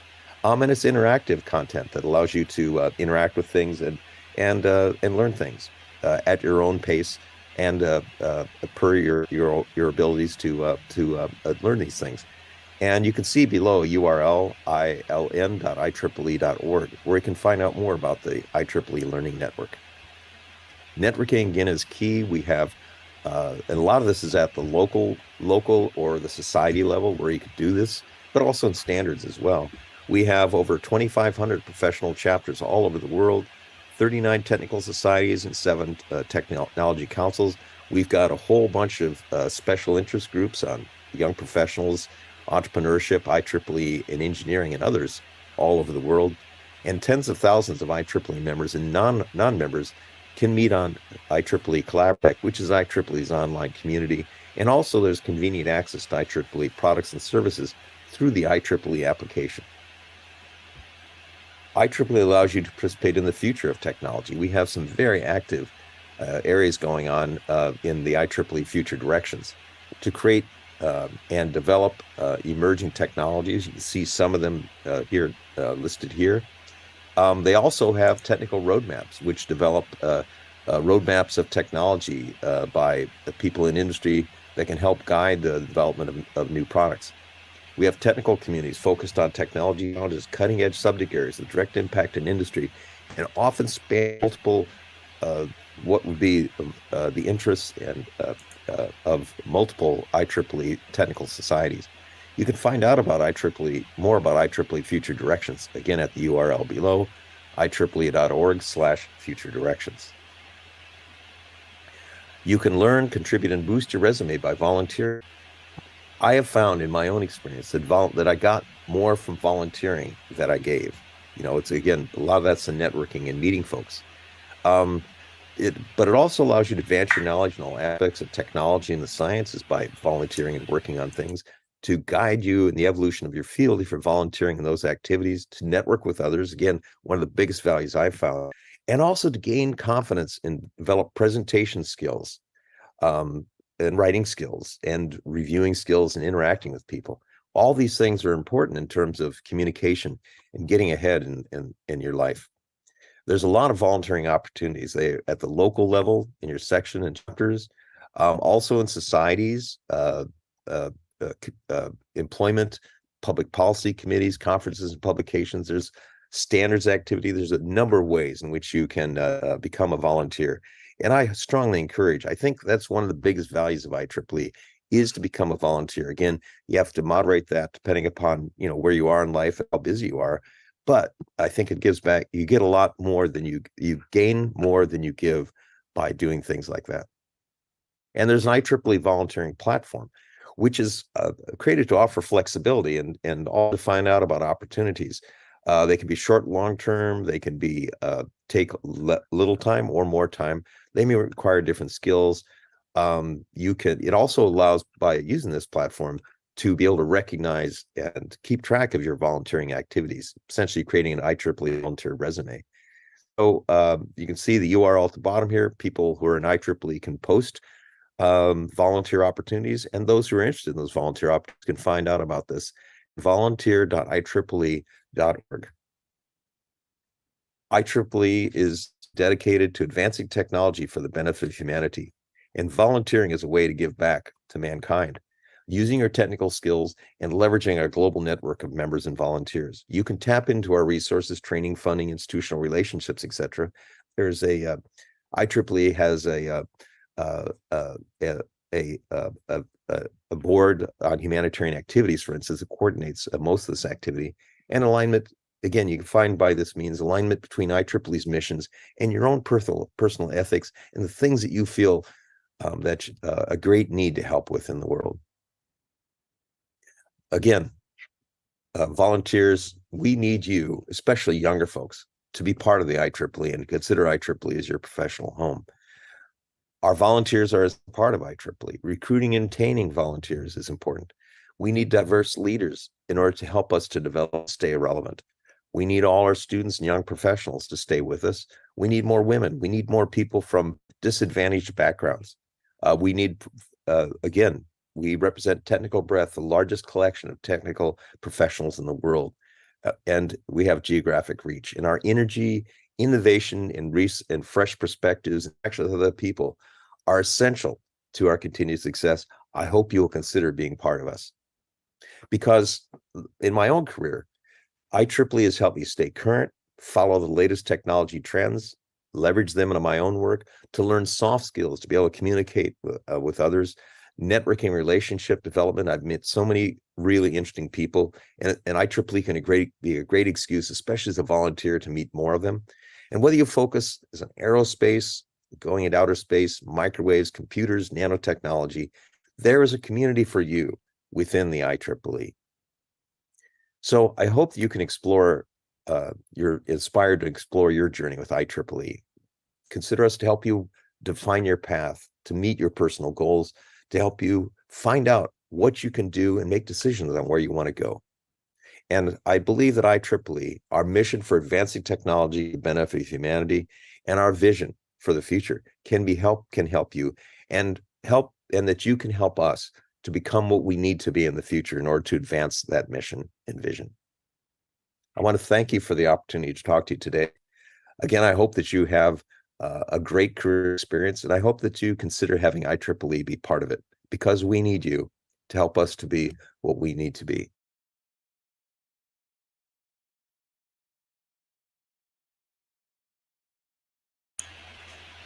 Okay, I would like to thank Mr. Thomas for his intervention. Now we move on to Mr. Milad Soleimani's intervention, who is the Vice Chair of the IEEE Paris YP. Mr. Milad, the floor is yours. Hi everyone, thank you below. Give me a moment, share my screen. I have a short presentation I would like to add.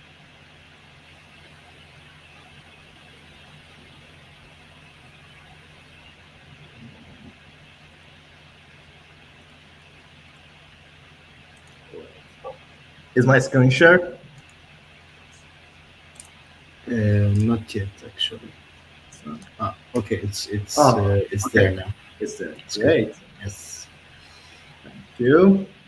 Hi everyone, this is Milad Soleimani. I'm the Vice Chair of IEEE PSYP.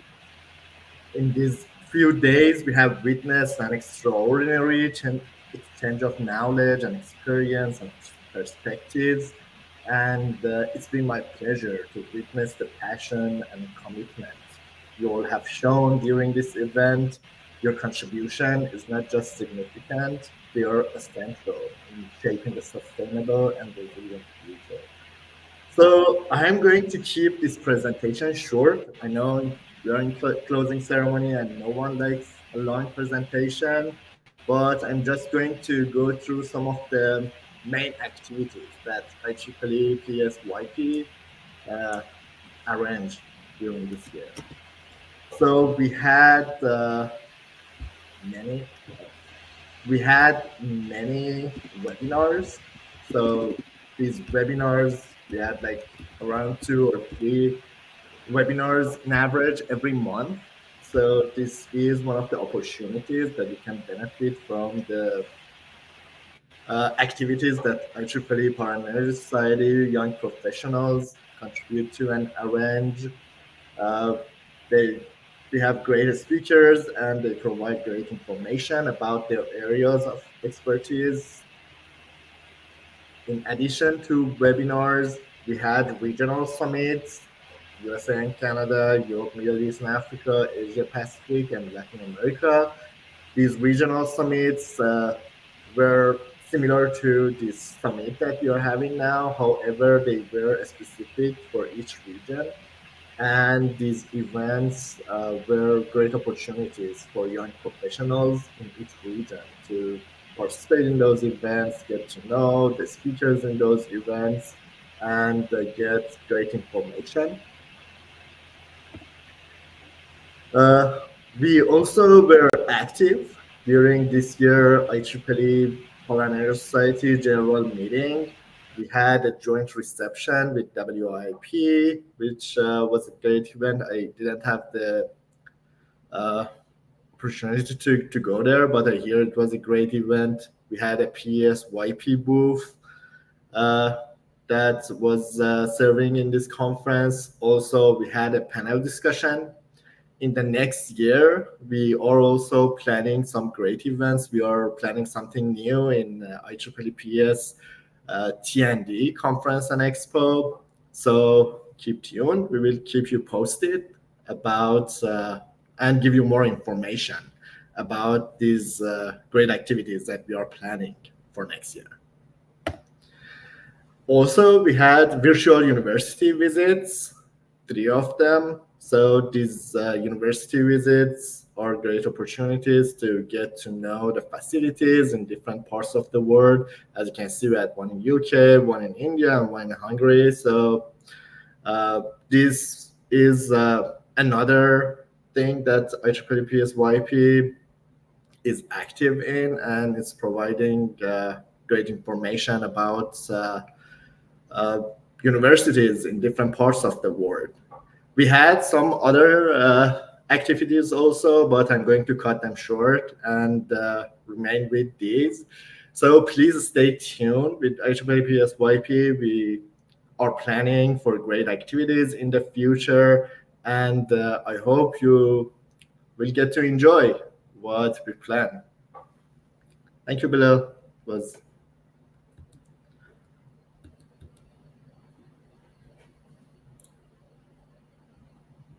my presentation.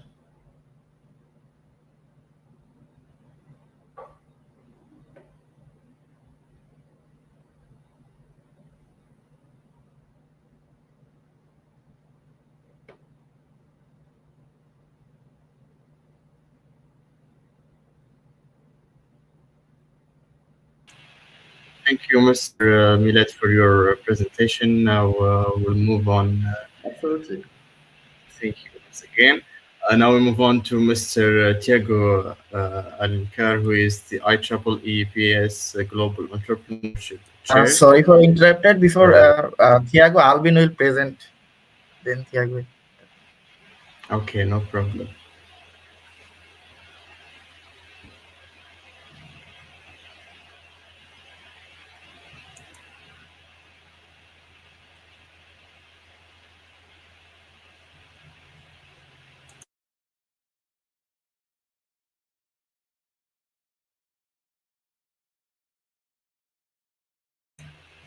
Welcome, Mr. Albin. Now you can, Mr. Albin, you can start your intervention. The floor is yours.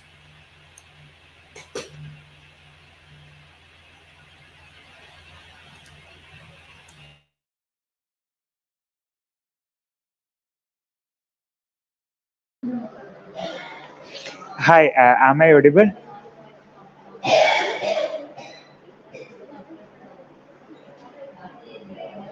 Hello?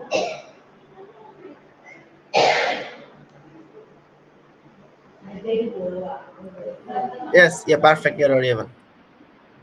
Okay, great. So, yeah, thank you very much. So, yeah, I know it's a great pleasure for me, and it's a, I cannot say the feeling right now because as a PSYP chair, so we conducted the 5-day event. It's a great one.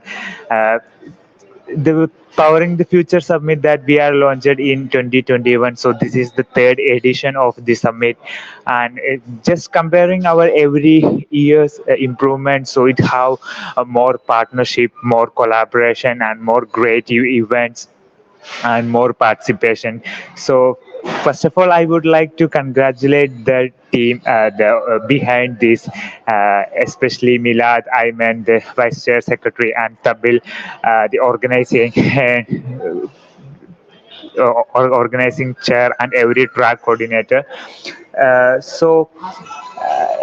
Like every other PES YP event, so I'm sure that it provide a many value addition to the PES membership and IEEE membership. So when we go through the registration details or the response that received for our registration, we can say that there are a lot of non-IEEE members or non-PS members that they are interested to know more about the PES through this event. So yeah, sure that we will be follow up all these our activity updates and the information regarding PES in the coming week and coming month. So here you can see just the summary of our PSYP activities in last year. So Milad explained it in details. So yeah, like he mentioned, we introduced various new initiatives in this year, and we are sustaining the great event that we are launched in the previous years, like the ignition funding for the chapters and also the Power Tech newsletter. And in this year, we are introduced the outstanding YP volunteer, like a monthly recognition to value or to honor the young professional volunteer who were actively contributing to the community in the chapter level and in the global and in the subcommittee level. And also in this year, we have the virtual industry visit. And a more industry partnership or more the partnership with other organizing unit in IEEE. So I have to request to our audience. So if you are representing a university or an industry, so we are inviting your support to have a partnership with PES, and we can have a great event for our young professional members. So in this year, I think that Tiago, he is waiting, so he will be share more details about the great initiative from the workforce team and the promo code for the young professionals. It will help you to continue the IEEE and PES membership in the coming years, and he will be sharing some exciting news regarding for the young professionals. So, and you can check our PESYP website to get more details about our initiatives for the next years. Yes, definitely we are working on a great proposal and the great partnership with the committees in PES and in IEEE to have more value enrichment program for the PES team. So I will share some of the update that we are working on some mentoring initiatives with our life members, and we are working with the technical activity, the VP of technical activities, to encourage the young professionals' contribution to the technical committees. So you can get more updates regarding these initiatives in the coming month or maybe in the coming week. And there are few exciting offers are waiting for you regarding the entrepreneurship. And few other things. So I'm not taking that much time. So yeah, in the coming from the coming speakers, you will get more updates. And so thank you everyone for your active participation in this summit. So yeah, it's a really honor for us to have a great summit, and I would like to appreciate the effort taken by each members, each track coordinators, each team members, and each designers who are actively contributing to this great success. Thank you very much. Then over to Villa. Thank you, Mr. Alvin Paul, for your wonderful words. Now we move on to Mr. Diego Alcancer, who is the IEEE PS Global Entrepreneurship Chair. Mr. Diego, the floor is yours. Thank you for the invitation. I'm very pleasure to be here in this outstanding event. I'm very inspired to see the impact of this event and the collaboration with a different PS committee. Also, I'm pleasure to share with you a few news here. So my name is Thiago Alencar. I'm from Brazil. I am a PS volunteer in the last 16 years. I support PS in different positions, and nowadays I'm support PS in this year in the PS Entrepreneurship Committee and also in the PS Humanitarian Activity Committee. Next slide, please. I think that you should control the presentation. I would like to provide to you this overview about the Green Entrepreneur Competition. Is a competition that we had a few years ago in the PS, and for this year, we are working together with PS Young Professional to start a new edition. So I would like to share with you an overview about this competition.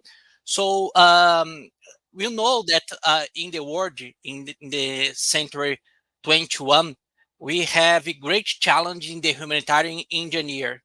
And this competition, the PS Green Entrepreneur Competition, will bring together student and graduate student members that are PS Young Professional to solve global challenges that we have nowadays. For example, climate change, and very big challenge that we have, that problem you are facing, also part of these challenges in your country, independent of the part of the world that you are. And so you make this challenge where PS student and young professional, you need to solve global challenges based on new companies and startup proposals that can be product, technology, service business, or social entrepreneurship. And this new company, you need to be based on IEEE Future Direction Communities or 17 Sustainable Development Goals. In the next slide, you have the opportunity to see the impact that we have done in the past years with this competition. If you can change for the next slide.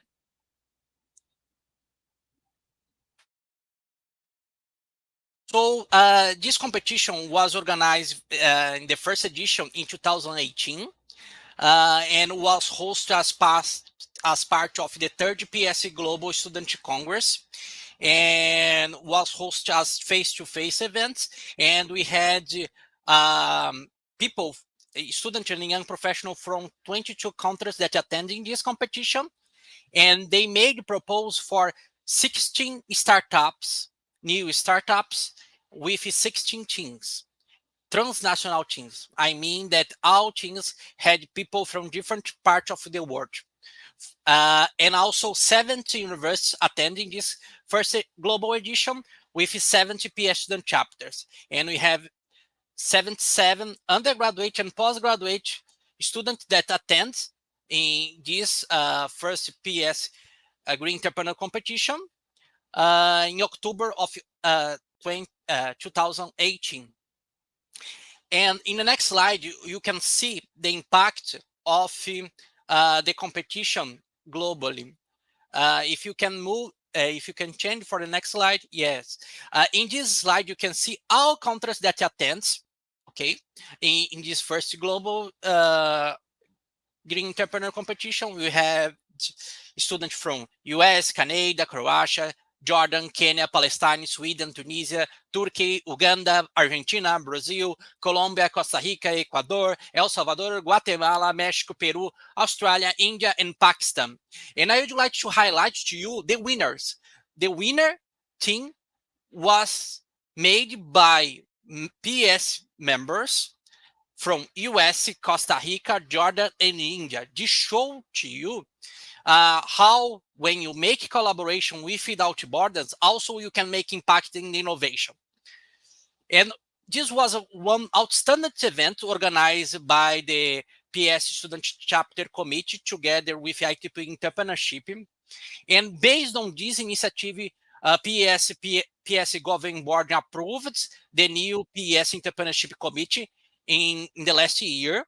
And now you are working together with PS Young Professional to launch the new edition for this year and next year together under the PS student chapters. If you can move for the next slide.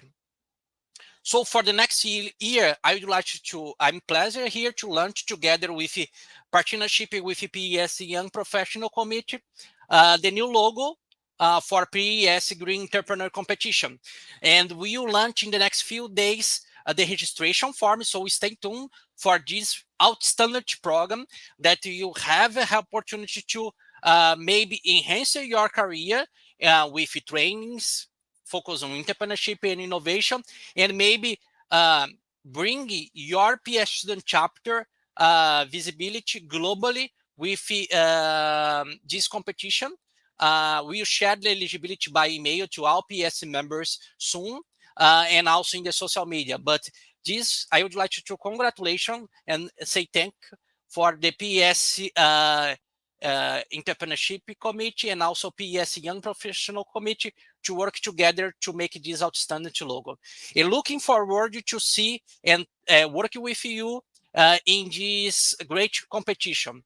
And again, congratulations to all PS young professionals that driving this outstanding summit. That was a very high level. Each year, the level of equality of this summit is impressionable.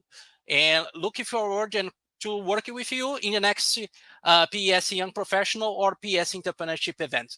Thank you.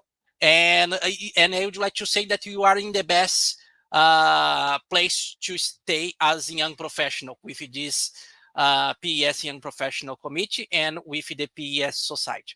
Thank you. Thank you, Mr. Tiago, for your presentation.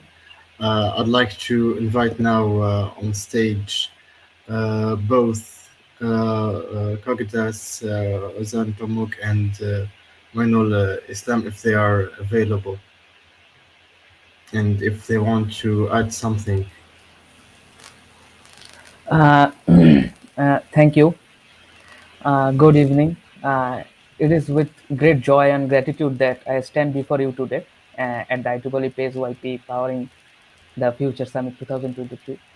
As a track coordinator, I am deeply honored to have been a part of this incredible event, and I would like to take a moment to express my heartfelt appreciation to all those who have contributed to its success. First and foremost, I would like to extend my sincere thanks to the IEEE PACE YP Organizing Committee for entrusting me with the responsibility of coordinating the track for this summit. So it has been an incredible journey, and I am grateful for the opportunity to work alongside such a dedicated and passionate group of individuals. Your unwavering support, guidance, and belief in my abilities have been instrumental in making the track a resounding success. To the speakers and presenters who graced our track at the summit, I want to express my deepest admiration and gratitude. I would also like to extend my appreciation to the attendees of the IEEE PACE YP Powering the Future Summit 2023. A special thank you goes to the sponsors, partners of this event. Your generous support and commitment to the advancing to the power and energy industry have been instrumental in making this summit a reality. Last but not the least, I'd like to express my gratitude to my fellow track coordinators and volunteers. Your dedication, hard work, and attention to detail have been the backbone of this track. As we conclude the IEEE PACE YP Powering the Future Summit 2023, let us carry forward the knowledge, connections, and inspirations we have gained. Once again, I extend my heartfelt gratitude to each and every one of you. Thank you for your unwavering support, your unwavering belief, and your unwavering commitment. Together, we have created something truly remarkable, and I'm excited to see impact we will make in shaping the future of power and energy. Thank you. May we all continue to the power the future with the passion and purpose. Thank you, everyone.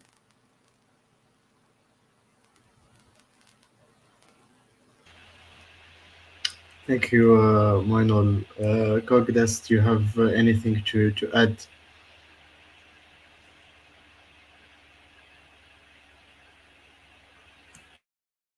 Yes, I can say something. Thank you for everything, all attendees, all speakers, and all technical club. As you know, it was a long event, but it was really nice summit, in my opinion. Thank you to everyone who contributed, especially our speakers. They were truly valuable speakers. Many people saw this stage, but there are also many people who provided technical support in the background.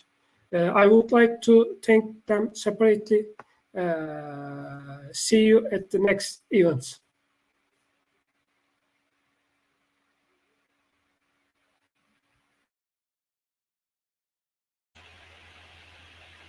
Now, thank you, Kogitas. I think that now we can move to Tabil's words, the organizing chair.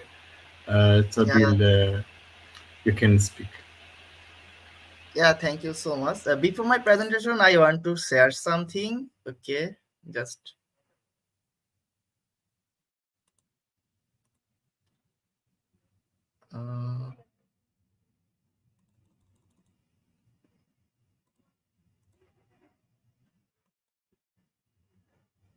Okay, so sometime ago, just we heard that our MGA result is published. So I am sharing the result also here. So IEEE 2023 IEEE MGA award result.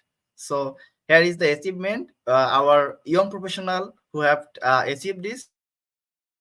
Just sharing like from Ashwinji Apatji Region 10. Then Albin Pal, our chair. Congratulations, Albin, for Region 10, Kerala section, India. Also Ashwarya Bandala, Region 10, Singapore section. And uh,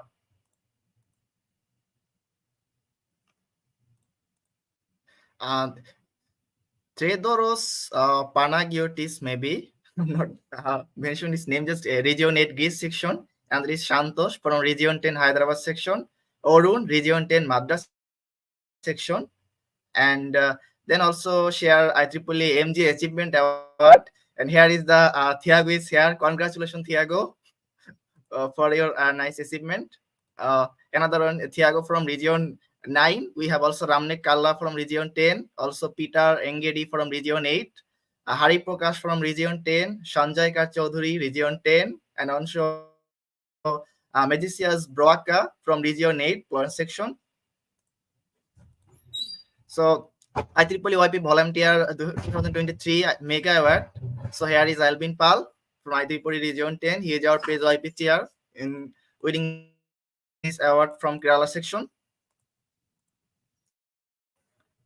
And then he's the forecasting young professional member relation, enabling collaboration and driving innovation through the virtual lab visit, humanitarian summit, and community project.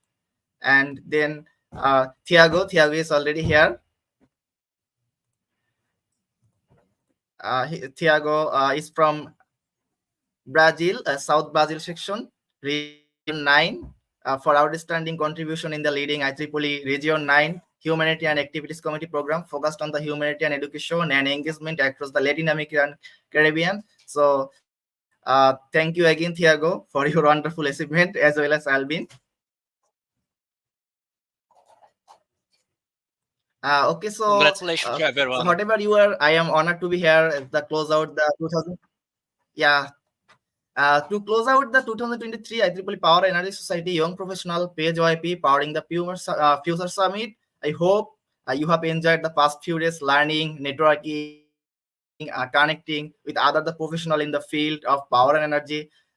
Also thanking all of our speakers who started their expertise and inshine with us on a wide range of topics. We are fortunate to have some of the leading experts in the field present at this summit, and I am sure that you found their presentation to be informative and engaging. And finally, I would like to thank all of our attendees for the participating in this event. Your presence and engagement made the event successful, and I hope you will take what you have learned here and apply it to your career in the power and energy industry. As we close this summit, I would like to leave with you a few thoughts. Like first of all, I encourage you to continue, learn, and grow your career. The field of power and energy is constantly evolving, and it is important to stay up to date on the interest, technology, and trends. Secondly, I also encourage you to get involved in the our PACE YP community. We offer a variety of resource program to help young professional development and skill their careers. We have a strong network of the member who are always willing to share their knowledge and experience. Just share our PACE YP Facebook page. We have a YouTube channel and as well as LinkedIn profile, and as well as your wife is also is a website, and you can check your mail continuously. Page will give mail if they have any updated you. And finally, I encourage you to think about how you can use your skill knowledge to make the difference in the world. The power energy industry is facing a numerical of channels, and we need your help to solve them. So I am confident that the young professional in the page YP community have the talent and the dedication to make a real difference in the world. And I am excited to see you will achieve in the year to come. So thank you for your time. I hope see you in our next YP event.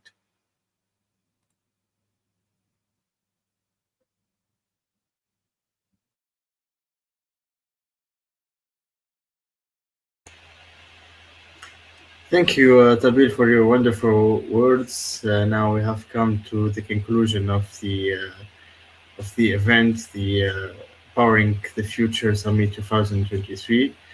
See you in the next year's edition, and I hope that the next years will be as successful as this one.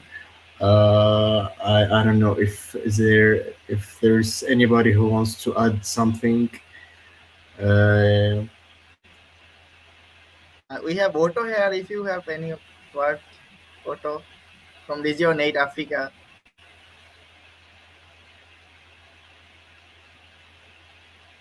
Okay. Hello, Otto.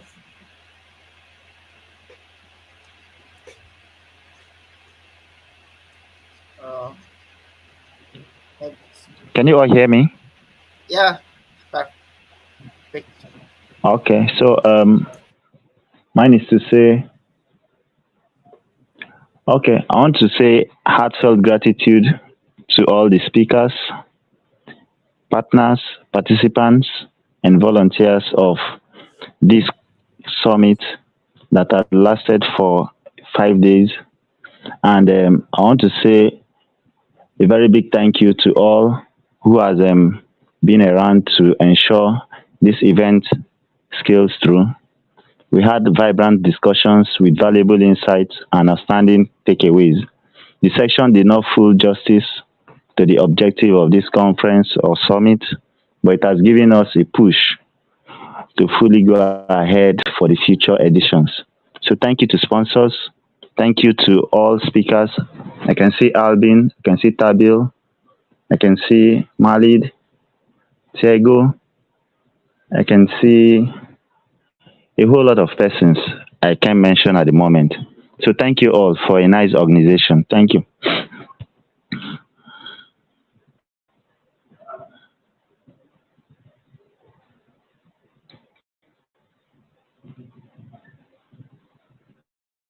Yeah, Belil, you can conclude if you have anything. Well, thank you all. Thank you to all the speakers, to all the attendees. It was a pleasure being here with you today. As I said, we can't wait to see you all in the next year's edition. Thank you, and good night or good day wherever you are in the world. Thank you. Thank you. Bye. Bye. Bye. Bye. Thank you. See you. Bye everyone. Bye bye.